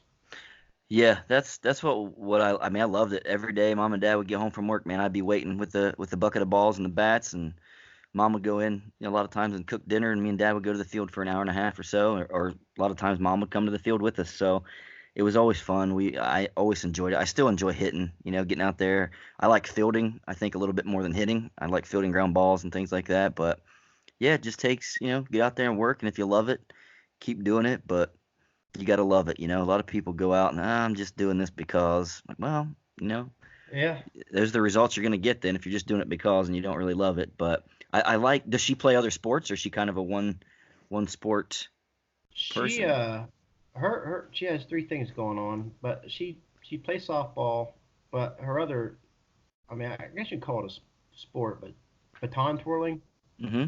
and and it's not really a sport, but is piano. But Oh, piano, nice. she's very good at. She's been her and my other daughter. They both take lessons since they were 5, and now they're 11 and 13. So they're very good at piano, and their piano teacher, tried to tell me like don't even have them play sports, just music. Music will be with them forever. I'm like, well, and I agree, but that's what they want to do, and I'm not going to tell them. You know, Right. just like you said, if what they want to do, really, for some reason they don't want, because she was playing volleyball and basketball, and she decided she don't want to do that anymore. All right, I'm not going to make you do it, you know, but she want to keep playing softball, so we're going to play softball. We're going to try to be the best we can be. Absolutely. I hate the way the game has changed, or the sports have changed since we were in school. Man, it's now, you see these kids playing travel ball, and they stick, okay, I'm only playing baseball. I'm going to play in my league, then I'm going Yeah, to play travel ball, and then I'm going to just continually put this repetitive movement on my body of the same sport over and over and over for 5, 6, 7, 8 months. And then my body's going to break down. You see more kids with ACL injuries now. You see more kids with shoulder injuries. It's like, because you're not you're doing the yeah, repetitive movements over and over. Go play basketball in the winter. Go play football in the fall. Make don't just stick to one sport, man. You got to be well rounded. All those other sports, maybe you're better in baseball, but those other sports will make you better in the sport that you're true. better at. Yeah, yeah, I never would have thought of just, okay, it's going to be baseball, 365 days a year. Would that have been cool? Yeah, but I like basketball. I like playing basketball. So it's just changed so much since we were in school, that I don't think it's for the better either. I think you have a lot of these parents seeing, okay, I'm going to push this kid, do this, do this, and then they get burnt out by the time it's high school. It's like, man, you've kind of run them into the ground, and now they don't want to play anymore. was Coach Darrow still coaching when you was in high school? Yeah, he coached me all the way through. He was still, I forget what year he was done as coach as far as baseball. He took over baseball after I graduated, and he coached for a few years. But yeah, he was my basketball coach all through, and health teacher and neighbor. And me and coach had some clashes where we didn't see eye to eye on certain things, but overall, I think he was a good guy, and I liked him. Um, and I love his family to death. But there were things that me and him just didn't. We were different personalities. He saw things a certain way and did things a certain way that I didn't necessarily agree with. Not that he was wrong, or not that I was wrong or I was right, but we had those little clashes. But overall, I got along with him. I liked him, and again, his family are just super people. Well, and I feel the same way. I've always liked Coach Darrow. I mean, and his family. But the reason I brought that up was that when he was like when I was in high school, he was kind of like if you want to play basketball, he's trying to get you to play basketball only. You know, and there was a couple kids, man. I mean, they were great at baseball, but it seemed like they just all they would do is play basketball, and I never understood that because and not. I mean, it just uh I don't know. Wellston could have, let's say had a guy who dominated like Little League and Pony League, and next thing you know, he's playing basketball at times. Like, how come he's not playing baseball? And they're like, Hmm. oh, just concentrating on basketball. I'm like, are you planning on going in the NBA or something? You know? And Right. but it was weird as some of the kids is, like I felt like uh they would, and I kind of always blame Darrow that he kind of made you feel bad if you played another sport. But if you coaches baseball, I can understand that he wouldn't be anti-baseball, but it seemed like he was anti any other sport other than basketball when I was in school. And uh, and there's some kids, like I said, they were really good at baseball, but they just played basketball, and there's some kids that were good at football, and they didn't play. It was kind of weird. Yeah, I think all coaches should respect it and promote kids to play other sports. Because again, you just stick with one thing, man. I think you're at a higher risk for injury. I know there was one instance. I can't remember if I was a freshman or sophomore, and I was playing some summer ball, baseball, and I had a conversation with coach, and he's like, "Hey, man, I need you to start coming to open gym." I said, "Well, I'm playing baseball. That's kind of my go-to. I'm pretty good at it, so I want to kind of stick in play Oh summer yeah, ball yeah, and do what I'm exactly. doing." But it wasn't necessarily a point of contention, or there wasn't no like, "Oh, you come or else," but there was a little bit of pressure to like, "Hey, you need to start showing up." Like, well, I'll be here as soon as baseball allows. But he was cool with that. Again, obviously I hate what happened to the guy because I really thought a lot of him, and Yeah. he should still be here. He's way too young, and he's got some Uh huh. grandkids out there, man, that are, I'm sure, missing him and would love to know him. So yeah, that's Oh, as a but person, I mean, even as a coach, I mean, I thought he was a great person, but I just do remember that though. That oh yeah, I'm totally with you. I 100% understand what you're saying, and had that similar experience there. So, but yeah, man, I think you just should but promote everything. I Everybody but I play. yeah, I think that's I mean, that might not just been him. I mean, it kind of reminds me again. I went to Marietta College at I went there, and, I took a highlight film of me playing football, but I also wanted to talk to the baseball coach. So I went to talk to the football coach, and we went over my highlight film, and they're acting really cool. They were like saying some stuff I don't want my wife to hear, but about if I come and spend the weekend with them, they'll hook me up and this and that with some girls and this and that, and I'm like, Hmm. all right. So then like there's a couple other guys that were with me. They started going over their highlight film. So while they was going over their highlight film, I went to talk to the baseball coach. So then like I talked to the baseball coach, and I come back, and next thing you know, they're not my friends anymore.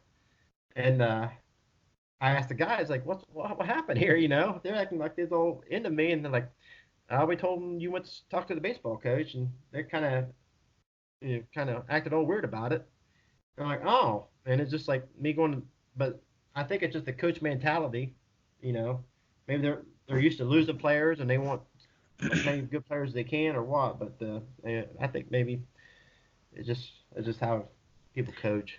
Yeah, maybe feeling like if you're gonna play, can you give 100% to baseball and 100% to football? Yeah, Are you fully committed to us if you're also fully committed to them? And I can see that. I can see where they would be like, man, our starting linebacker just got hit by a pitch in the head. Now he's got a concussion, and it's gonna be some effects. Or our starting shortstop, is a yeah, linebacker, and now he's concussed from the hit he gave. So I can understand why there's concern there, but I think they should promote that, man. Kids want to go out, and you only go to college, i- if you're lucky, 4 years, maybe 5 years if you redshirt and you're there, whatever. But it's like, man, go out and have fun. That was what I looked at college wise. My college choices came down to a D1 school, and then I went to Rio Grande and played ball. Could have went to a D1 school where I maybe would have sat on the bench for a year or two, and next thing then I'm 21, and the last 2 years of, yeah, baseball, my career, I've lost. It's like, why not go to a smaller school, play? I'm like, look, I'm maybe a slightly above average foot speed. I'm 5'9". I'm 170 pounds. I'm probably not playing in the big leagues. You know what I mean? It's like, so go and play these yeah, next 4 years, man, and enjoy it. Play close to home where your parents can come and watch. Like, all that weighed on me and was like, this is the right decision. This is what I want to do. I'm close. and I can play for 4 years. And I did. I went and I started all 4 years, and I had a lot of fun, met a lot of guys that I, like you said with music, guys that I never would have been friends with. Yeah. So, lifelong friendships, man, and it's really cool, and I'm glad I did it. Now, is there days I look back and say, man, I could have said I went to this school or that school, and who knows, maybe the guy, the senior in front of me would have got hurt and I could have started, but maybe not. Maybe somebody better comes in and takes my spot, and I'm kind of out in the cold. So I think everything kind of worked out how it was supposed to. Yeah. Sounds like, I mean, you're doing pretty good, man. You can't have any complaints. Not at all. You're Not at you're all. working in Hawaii of all places, man. I know, right? Pretty blessed. I started doing the PTA stuff, geez, 11, 12 years ago, and 5 years in, 6 years in, I was like, I got to do the travel gig, kind of like a travel nurse, but I'm a travel therapist, and I've got to spend, geez, 9, 12, 21. I've got to spend 23 months out of like the last 30 months over here, Mm-hmm. and I'm going to be here at least another 4 months, so you can't complain about that. I've definitely been pretty blessed, but Yeah, man. it's been good. Well, let's kind of segue back to some of the music stuff. I had a question for you about just throw out when you think of like your all-time favorite albums. Just throw out a couple albums. They don't have to be like, okay, this is my list, one, two, and three. Just when you think of, man, I really like that album a lot. I could put that on repeat, listen to it all day long. Give me a couple that you really love.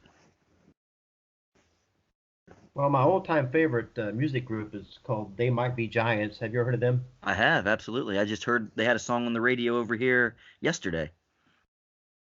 Uh, yeah, they've been around since I think 1986 is when they came out, and they still tour, dude. I mean, they still come to Columbus, and I see them about once a year, once every 2 years, and but about every album they have, I can play it nonstop and not really get sick of it. But majority of their songs, I have them all together anyway. Mm-hmm. But there are some other albums I remember, like let's say Extreme, uh, like that album I can listen over and over again. You heard of Extreme? Mm-hmm. Uh, so it's kind of funny. When I was younger, I said I would never buy a country album, but you give me about anybody's greatest hits, and I probably listen to it nonstops. Uh, Right. uh, Trying to think of album wise. Uh, I guess like my heavy metal area, the Pantera, Vulgar Display of Power. Mm-hmm. That was a great album. Listened to that many, many, many times. Uh, like Jim, like when I say greatest hits, it's because a lot of the greatest hits are people that they don't put out albums anymore. They just have greatest hits. But like Jim Croce and Oh, James Taylor, because usually those albums are the greatest hits. And I'm sure they probably put out, well, not Jim Croce, but uh, James Taylor probably puts out new music. But I'm still stuck on all the old stuff. I know, man. Jim Croce's one of my favorites of all time. I have his greatest hits on vinyl, and man, you crank that up, and his voice it kind of takes you away. You shut your eyes and listen to that dude, and you're Hmm. somewhere else. Like his voice is just, oh, it's so sweet. Yeah, I play operator. I wish I knew more of his songs. But I def I gotta I try to have when I play I try to have a little something of everything in my arsenal, and because I might not know what they want, but I good chance I know uh something by the same person or the group. Hmm. That's the older stuff, but uh like all that album wise, top of my head. I was just sitting there looking through. Another one is Verses by Pearl Jam and 10 by Pearl Jam. Those two albums, probably because I was like 18 or 19, and I listened to that stuff so much at that time of my life. I was always like, Right. I was a delivery driver in New Boston, Ohio. I was going to school at Shawnee State, and uh, it's like In Utero by Nirvana, Verses by Pearl Jam, uh, uh, Alice in Chains. I think it was Dirt, and Hmm. like all their Yeah, sophomore albums were just awesome. you were kind of right at that age when all that grunge stuff started coming out anyway, Oh huh? yeah, That kind of, yeah. yeah. I had the flannel and that was me, 19 years Right. old. Isn't it crazy to look back and see those? It's like, what were they wearing? What was I wearing? Yeah. That's funny, Man, man. that was. Uh, it's I don't know. I still see some people wear that, and it's almost like I think they're out of style, but I almost want to wear the same stuff. Like, hey man, Right? I got You're like, you look pretty cool, dude. Yeah, yeah, right. It's like you look ridiculous, but I wish I looked ridiculous as well yeah. because that's a pretty cool look. That's funny. I'm Well, gonna man, ask you. You say you're yeah, go. you're 8 years younger than me. Is that Yeah, right? What did you I say? graduated in 2000. I'm 37. My wife is 7 years younger. You know any? You knew Nicole Tripp by any chance from Jackson? Nicole Trip. She was like the majorette there. That'd be like her biggest thing when she was Jackson. I know I've heard the last name Tripp, but not really familiar. Hmm. I know obviously I know a lot of guys from Jackson around that same age that I played sports with, and a lot of guys I still keep in contact with, but that name's not familiar. Maybe you might have heard of her. Yeah, I know. I haven't really. I didn't. I when you said 8 years, I'm like, well, hell, my wife's 7 years, so thought maybe you might know her. But anyway, Yeah, I'm sure we've crossed paths. If she was a majorette and if she was at the sporting events, I was obviously there, and I'm sure we've crossed paths at some point. yeah. Well, man, we talked the other day, and again, if this is something you want to cut out, I'll edit it out, no problem. But What veneers? yeah, you talk to me a little bit about that. You kind of revealed to me that you have Meniere's disease, and Yeah. yeah, just give me a little bit about, like, is this something you've had for a while? Is this something that kind of came on since you've been playing? Is it something that what does it cause? Kind of enlighten us a little bit. I know it has to do with kind of some vertigo and things like that, but Yeah. give me a little bit about that. I'll give you a little rundown about my ears. Period. I've always had a hearing loss in my right ear. Now it wasn't like at the time when I had it, I always thought it was worse than what it was. But like I could still talk on the phone on my right ear.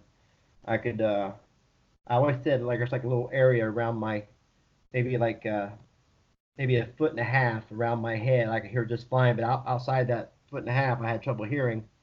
And I went to different ear, nose, and throat doctors as a little kid, and they put tubes in my ears and stuff. And I just always had this hearing loss. So uh, fast forward to I think my son was 6 or 7. So yeah, I was about 28 or 29.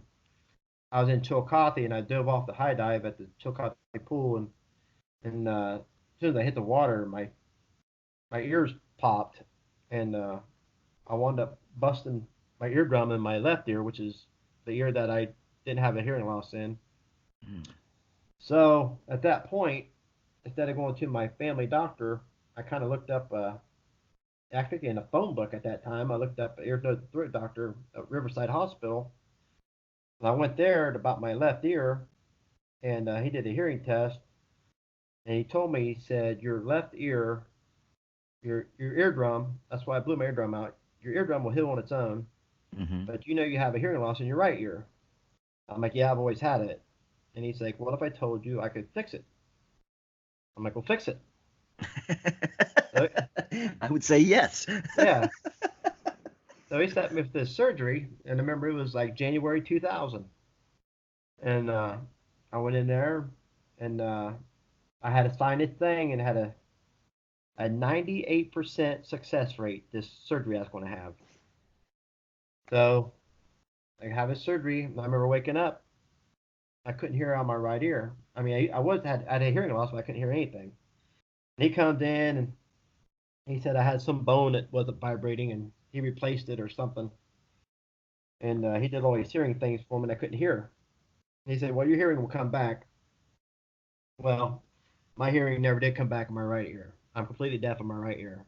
Oh And it's wow. like, yeah, and like, I went to another doctor, and he's like, "Why'd you even have that done?" I'm like, "He said he could fix it." He's like, "Oh, I would have told you couldn't fix it." But I said, "You think I could sue him?" He's like, "Yeah."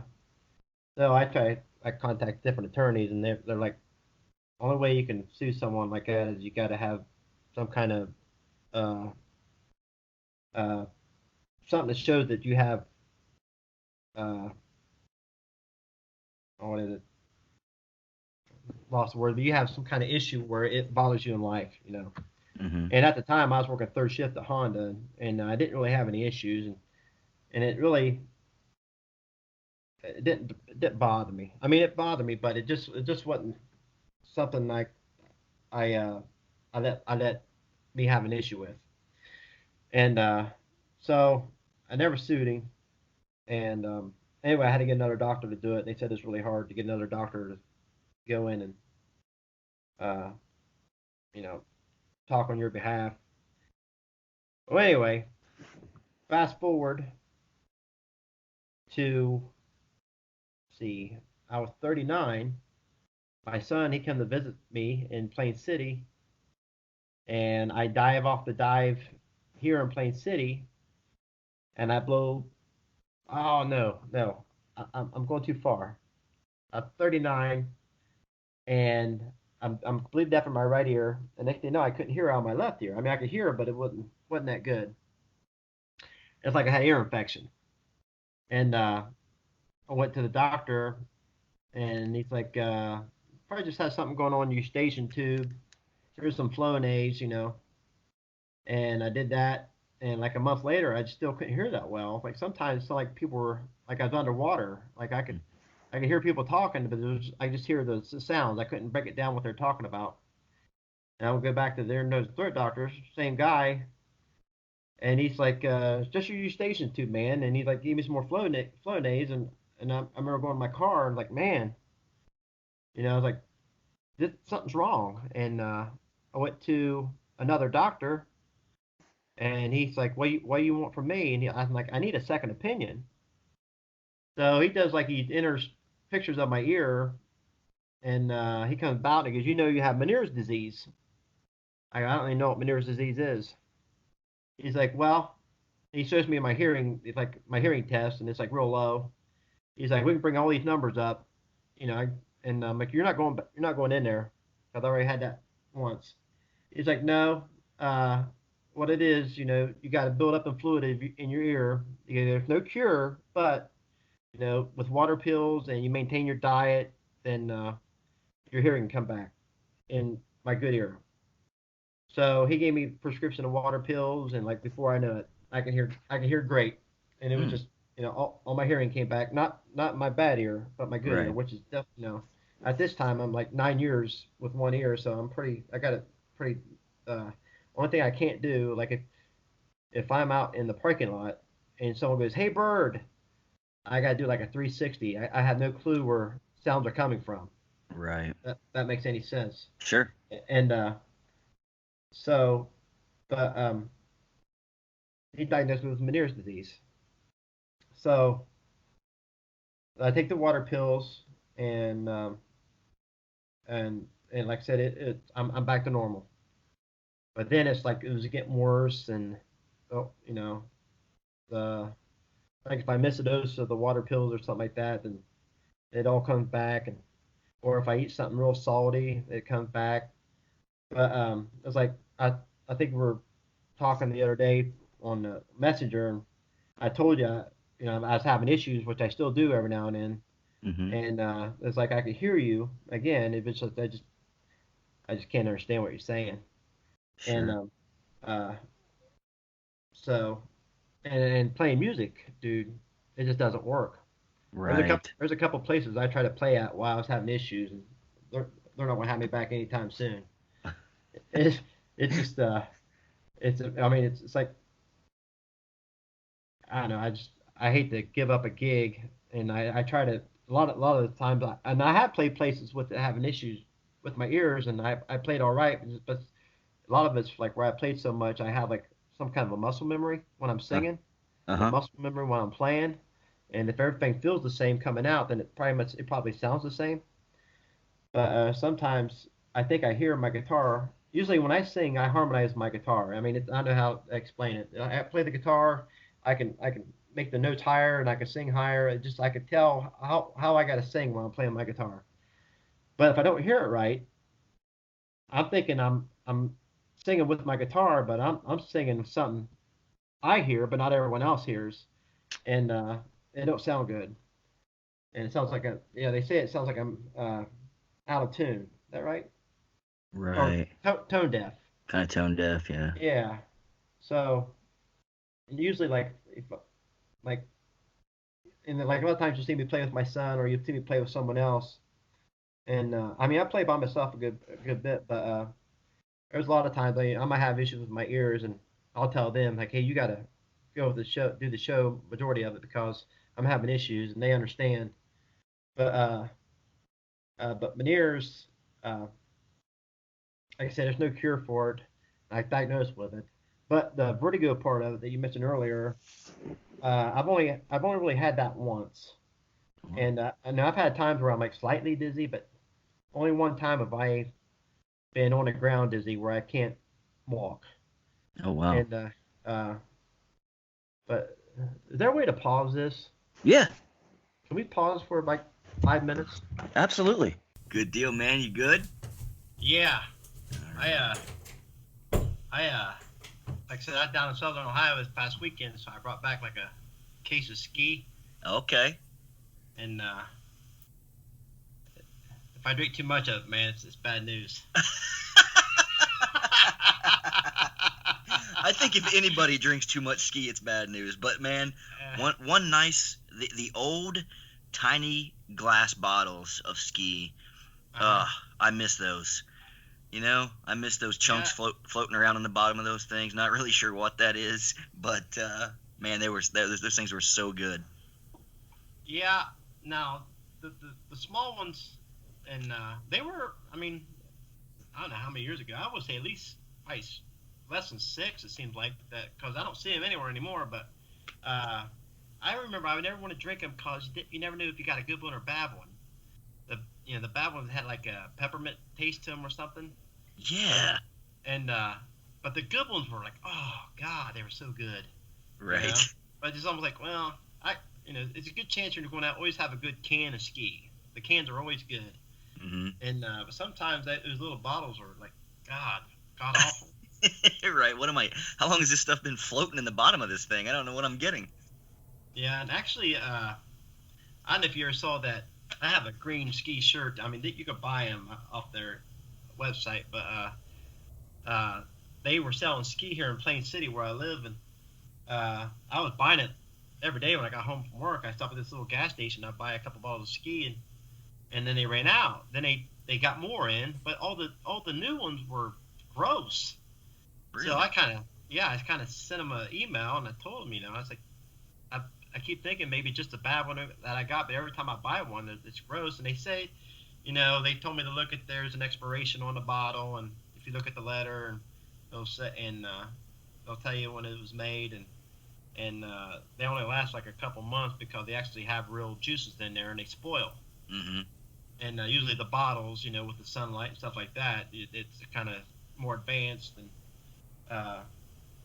but they told me they would refund me, and I'm like, wow, I'd rather have like a T-shirt. And they sent me a green ski T-shirt. I wear it a lot. There you go. Yeah, Makes up for it. yeah. I drink it all the time. Well, when I go down there, I always bring it back a case. But like I said, usually if I drink two a day, I'm fine. But today I probably drank like five or six, and Oh wow. I had to take a break. I guess. Oh, that's hilarious, man. That was I think our third grade field trip. We walked down the hill from Bundy to this gym bottling factory there. That's when they still produce the ski there. I don't think they make it there anymore. I think they do something. They like Distribute have it. like yeah distribute it there now. Yeah. But that was our field trip. I remember walking down there, going through the plant and seeing how it all ran. And I'm not a huge like ski person, but man, when it's really cold and in that glass, Uh huh. oh, so good. I actually almost had my dad to send me a case over here last year so I could kind of share it with the folks over here because every time you mention ski, they look at you like you got three eyes. They're like, "What are you talking Yeah. about?" Yeah. That's But the same people I work with. I've brought it many times and shared it, but there's a lot of times people ask me when the next time I go down there if I bring it back a case, and I do it all the time. I'm like the ski dealer at work, and I know, they'll right? come out to my car, and I got like five or six cases, just kind of hand them out. Yeah, $10 a case. Pretty good deal. I did that one time. Me and Jeremy. I don't know if you know Jeremy Smith or not, but we're both Yeah. big. We're both big Michigan football fans. So, well, Michigan Yep. sport Yep. fans. So we went up to quite a few games together over the years, and we stopped at I think a Waffle House once, and we got to talking to this lady, and ends up she it was originally from I think Jackson, and she was talking about ski. She's like, man, I haven't had ski for so long. So me and Jeremy were kind of like, you know what? Next time we come up here, we're gonna bring her a case of ski, and we did. We took her a case of ski up. The only bad thing was she wasn't working the day we dropped it off, so we never got a reaction from her. Oh. Got to see if she was like, oh man, you know. Hmm. But hopefully it got delivered to her. That's been, geez, probably 2007, 2008, something like that. But yeah, man, people Jones for that stuff. Yeah, you kind of made me think of this. My daughter, she had a friend spend the night there a couple weeks ago, and I was in the kitchen and I could see that my wife was talking to this girl's mom out on our porch, and I saw a guy out there. So I'm like, well, I'll just go out there and introduce myself. And I went out there and there's this girl's dad, and they were just kind of hanging out, talking to my wife. And so this guy had long hair, so I said, I hate to stereotype you, but you play any musical instruments or anything? And he's like, well, I play guitar. I don't really play a whole lot anymore. He had some kind of surgery on his arm, and it kind of knocked him out of a little bit. But he used to be in a band, and I go, what kind of music you play? He goes, we play a little bit of everything. He's like, we played some Kentucky Headhunters. I'm like, oh, Dumas Walker? Nice. He's like, no, we played something else. I'm like, but you know Dumas Walker? He's like, yeah, like Slawburger fries and a bottle of ski. He's like, yeah. I go, you ever had ski? He's like, no. He goes, I thought they were talking about like brewski or something like that. I was like, no, they're talking about the pop. And actually, if you watch the video, there's a bottle of ski on the table. Uh-huh. And I said, but I got some in my refrigerator. If you want to try it? And he's like, all right. So I brought it out to him, and it was cold, and he just kind of held on to it. I'm like, dude, you never had it before. I just kind of want to see your reaction when you, Right. when you have it. Crack that And, thing open right now. Yeah. He's like, all right. So he cracks it open, and he did the old like shock where he kind of shakes his head and like stares at the can, and he takes another drink. He's like, oh my god. And I think his wife named Brenda. He's like, Brenda, you gotta taste this, It's like, oh, I wish I would have recorded it, It couldn't have played out any better, Right. It's like it's just a magical flavor that is, and but it was pretty neat, It's the first time the actual person trying to ski for the very first time in their life, their reaction. It was just it was kind of, it was kind of neat, You think they're like, oh, yeah, it's pretty good, but he like shook his head and kind of like a disbelief how good it was, and now then he wanted to share it with his wife. Right. I had people in. Take over. Whenever I was in PTA school, I had people that would come from Kentucky, and they would try to get me to try Ale 8. And have you ever tried Ale 8? Yeah. That same thing. I was kind of expecting. I was like, I'll give it a shot. It's like a ginger ale-ish type of flavor, and it was pretty good. But I'm like, man, let me bring you a ski. Like, Yeah. this is like Ale 8, okay, but you try this ski, and your socks will be knocked off. Yeah, I had the same thing, man. It's like, it reminds me of L8. And then I try L8 thinking it's going to taste like ski. It's like, it don't taste anything like ski, man. Right. It's gross. Yeah. That's hilarious. Well, man, this has been fun, dude. I like I said, I appreciate you. I appreciate you coming on. I'm glad you agreed to do it, and I hope you had fun with it. Yeah. As we kind of wrap. Pretty neat, dude. Yeah, right. And hopefully, we'll get out there and we'll see you. We'll see you perform here once I get back and meet up and say hey, exchange a little bit more than a head nod. Maybe have a little conversation or whatever. But but plug a little bit of your. You got some websites. You got Facebook pages. You got Instagram. All that kind of stuff. Plug that stuff and we'll put it out there, man. Yeah, but anything I have is just it's just my name. Like I don't have a website or anything like that. I just go by the Facebook. I do have the Facebook music page, and you did see that I was trying to promote it a little bit today. The reason being is like I'm 50 likes from 3,000 likes. Oh, nice. On my music page, so that's why I was trying to plug at. But it's Byrd Manring with the Y, Byrd Manring, just like a Manring, Manring. I used to have shirts. I got some still left that nothing brand new, but I had like a little saying that on the front it said Byrd Manring Music, and on the back it says every heterosexual woman's dream, and it got a picture of a man and a picture of a ring. Nice. Yeah. Very cool, man. I'll have to get with you and maybe purchase one of those. I'd like to. Well, I said I don't have any more of that. I just Oh, what you I have have. those. I have now it's actually now it's it could be either way because they changed the I don't know it's not just heterosexual women it's the homosexual men. Right. But Anything goes. Byrd Manring. Anything goes. yeah. Actually, I play at a gay bar. I'm playing there this coming Sunday. That's another thing we can talk about. Is that you know it's by far my most favorite place to play. They're very they're very appreciative of the music, and they don't have kids, so they tip well. That's I never thought of that, but that would be a great place to play. It's like their extra money's not going to children's funds, so Yeah, that yeah. makes sense. And every gay stereotype that I've ever had has been blown out of the water by playing at that place. Yeah. Yeah, yeah. One night I went in there and it was like Duck Dynasty night, Uh-huh. and all these dudes in there with big beards, and they definitely didn't look gay, but they were making out. And That's yeah, guy. Like I said, that's not your typical, your vision. And I met a guy, and I sit down with him and his boyfriend, and just kind of asked him what he did for a living. He said he's a farmer. He's infatuated with John Deere tractors. He got models and stuff, and he makes his money farming, and that's another one. When you think of gay men, you don't think they're farmers. right. I You mean, know I'm what? not lying to you. These are actual events that's happened. And another one, this guy came in and he got like a stilettos on. He's got like well, there's leggings, and he got like some kind of dress, and he got like a blouse that got like a deep V cut in it, and he got makeup on. Got like a shadow of a beard. He's an older man. He's probably in his late 50s, and he got a purse. And he came in one night, and the first time I seen someone dressed up like a woman there, and they all like they saw him come in. They're like, Dave, like, oh, he's a regular.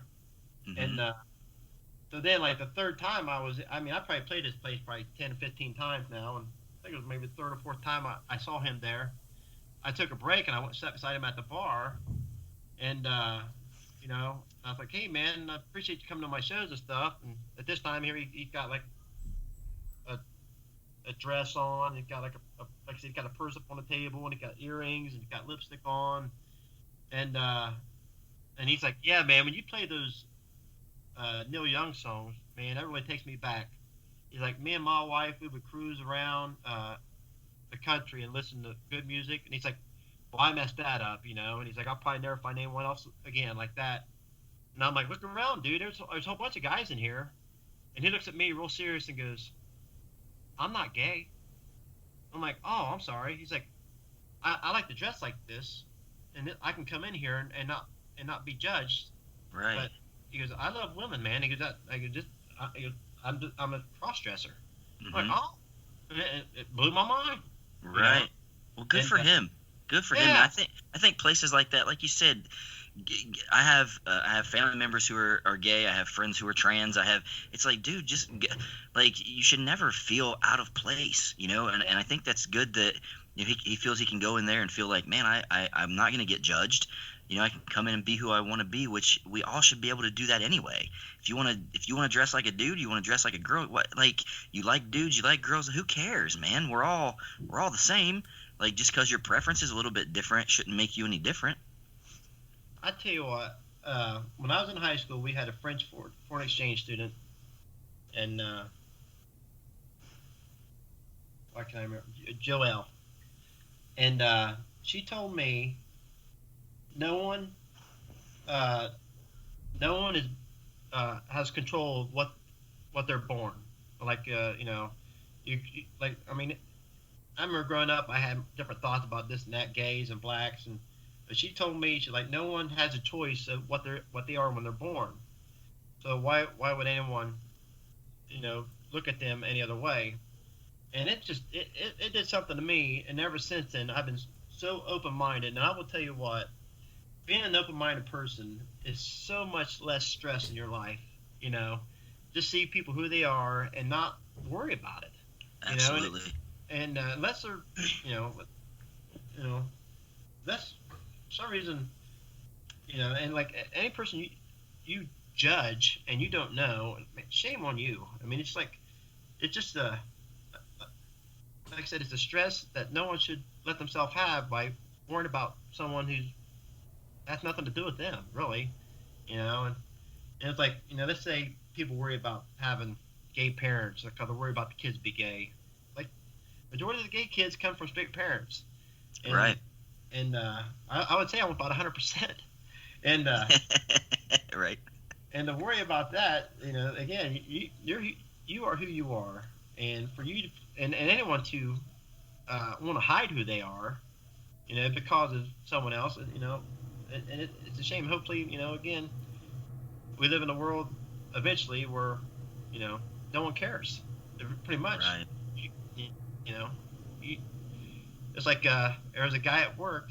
We had a new guy at work, and uh, and he's another one. Well, anyway, he said he wasn't married. He only talked about his nieces and nephews, and finally someone said, "We got Rick to admit that he was gay," and I'm like, "Uh huh." I said, "We all kind of figured he was," and so I went up to him like, "Hey man, heard you're gay."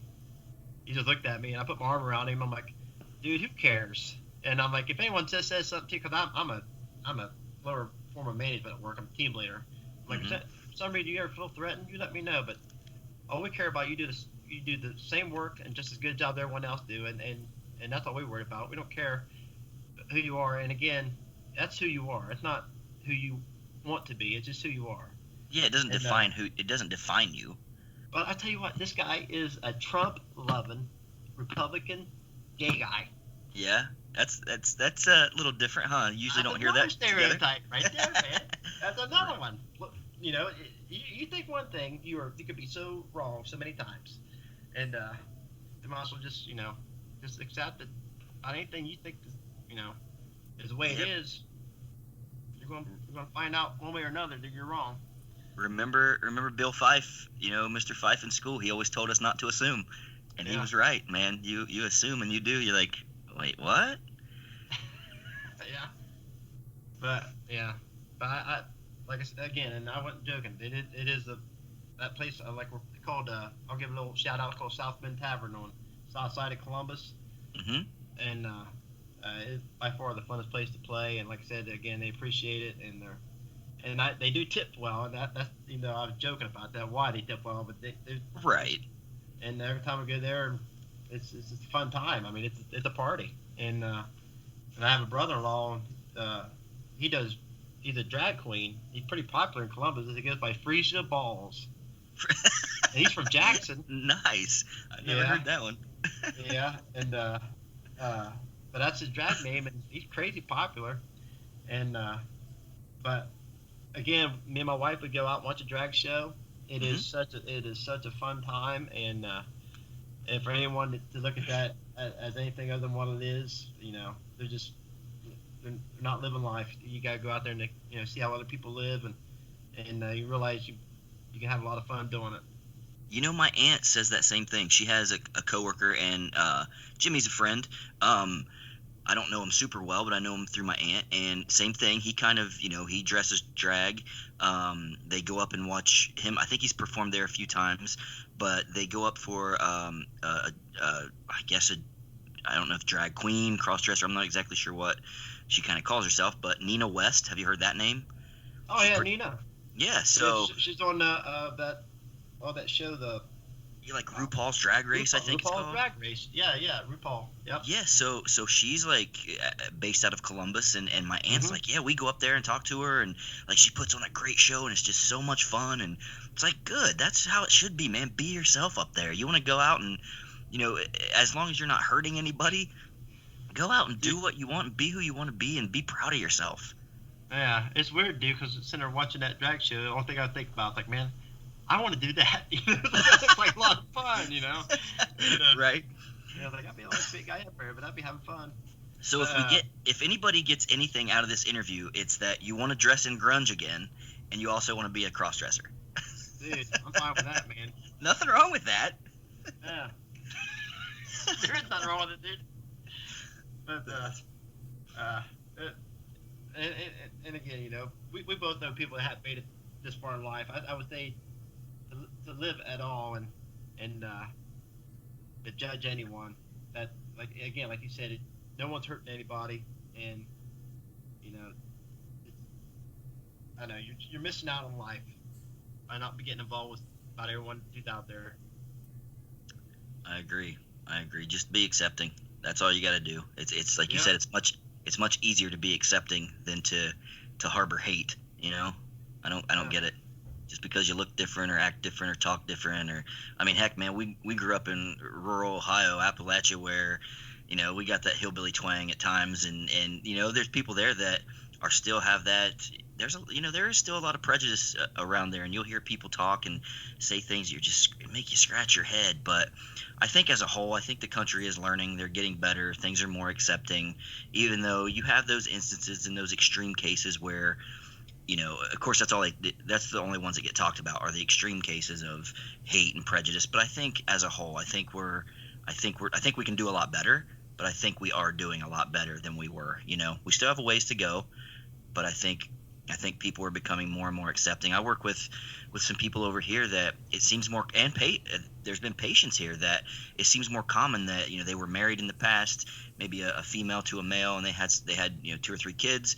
Well, now they're divorced and they're married to the same sex. You know, maybe a female married a female, but they're raising the kids together, and it's just more common, more open, and nobody thinks anything different.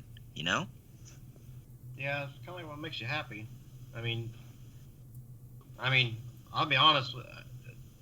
You know, I guess that's another thing I gotta wrap my mind around. I do see people that are like that, and I just, you know, obviously either they lived a different life at one time, a fake life, and now they're living the life they should have lived a long time ago, or I'm not sure what would change in someone's life to, like I said again, you know, that just because I honestly don't. I know a couple people that are like that, and I hadn't had the conversation with them. But I mean, again, I am who I am, and I shouldn't think that everyone else is going to be the same way. Right. And I think there's people out there who are just attracted to, you know, it doesn't matter the sex, but they're just attracted to a personality, or attracted to either sex. It's like, if you're a good person, that's what I'm attracted to, and that's not me personally. You know, I'm 100% straight, but there's people, I think they can go both ways, and I think it's, you know, again, I don't think it's a choice. I don't think they're like, oh man, I'm choosing this or choosing that. I think that's just who they are. Yeah. Cool, man. Well, like I said, dude, this has been a lot of fun. Do you have anything else you wanna plug or promote or anything like that? Any last words you wanna? I do want to plug. I haven't said anything about my duo. I play with a guy named Eric Chin. We met at open mic in Plain City, and we've been going by the Plain City Dads, and we've been doing a lot of shows. And he's pretty good. He's pretty talented, and he's kind of like I was talking earlier about me and my son. We're both 2 solos, but when me and Eric play together, we are a duo. He can play lead real well, and I can just play my guitar, and he'll do like a solo, or he'll sit there, do different notes while I'm playing and make it sound pretty good. And I just want to throw him out there. His name's Eric Chin. Like I said, we're both here in Plain City, and we do have Plain City Dads Facebook, and I have my Byrd Manring Music Facebook. That's about it. Very cool. I'm pretty sure I'll think of a lot of things later, but that's about it. Okay. Well, dude, you know, there's hopefully I'll be doing this podcast for a while, so maybe we can swing back in a couple months and do it again. Maybe some new stuff will come up, or maybe I come and see you play, and we do one after that. But I appreciate you coming on. It's been fun, dude. You find out when you're coming home again, dude, and I'll you know, I know a lot of these people the people that booked me down there, I'm like, hey, I'll find out there's like 5 or 6 places I could play down there. I'll just find out where there's an opening and ask them if I could have it. So that way Yeah. you won't have to travel so far. Yeah, cool, dude. I mean, I don't mind coming up toward Columbus way. I have a good friend that lives up there, and he's big into the music scene as well. So I would come up for sure. Cool, man. All right, dude. Well, again, I appreciate you coming on. We'll go ahead and wrap this up, and I'll keep in touch, and hopefully you reach those 3,000 likes here within the next couple days, man. Yeah, thanks, Brent. This is pretty cool, man. Definitely enjoyed it. Good deal. I didn't really know what to expect, but I kind of took off earlier. I probably talked about 15, 20 minutes straight. No, that's good, man. This is it's not for me to talk. I don't do this so I can hear myself. I want other people to get their stuff out there, and I want to learn. I want to hear from them and just kind of learn about people, dude. I enjoy it. It's not like, it's not a thing where sometimes you get on and one person might not really know what to say and you're kind of stepping on toes, but I just let you go, man. I appreciate you doing it. Sometimes you get on there and it's like, man, how can I fill this time? And you think, we've been doing this for like an hour and 40 minutes, and you think that that's a long time until you start talking, and you're like, man, that went quickly. Dude, we could probably. I can guarantee you we could go on like nonstop. Oh, for sure, right? I mean, there's a lot to talk about in the world, and especially with the music and stuff like that, dude. And yeah, there's a lot of stuff to talk about. Especially like, Yeah. I'm someone I got a gazillion stories. A lot of them I can't repeat around my family. But Right. if we ever have time to just have a beer or stuff, dude, I could entertain your ears, man. So, Good but deal, about dude. me, yeah, just a lot. Yeah, we end up with that. We'll end it with we just talked about how smooth it went. We'll end it with that awkward ending. That awkward pause. All right, man. Well, I'll go ahead and stop the recording here. Again, Byrd, I appreciate it. Everybody listening, go out there and support this dude, Byrd Manring Music. Also check out Plain City Dads with your buddy Eric Chin, I believe you said it was his name. Perfect. Check him out. Check these guys out because they're doing some good stuff. So, Byrd, I appreciate it, and I will talk to you soon, buddy. Okay? Hey, support local music no matter where you're at. How about that? Absolutely, I like that. Absolutely.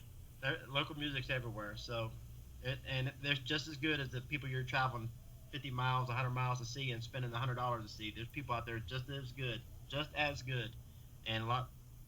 They need your support. Absolutely, man. Good plug right there. I appreciate it. All right, buddy. All right, Byrd. We'll talk to you soon, bud. Bye. All right, bye, Brent.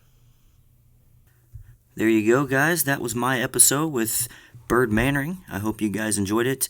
I know after speaking to Byrd, I learned a lot about him, and I'm glad we got to touch base, and hopefully this continues. And I'm definitely going to go out and support him, and I suggest that you guys go out there and support him too. And like he said, support all local music. These guys are out there. Some of them are doing it as just a fun thing, a hobby. Some of them are doing it as a career. But go out and support these guys, man. They bust their butts.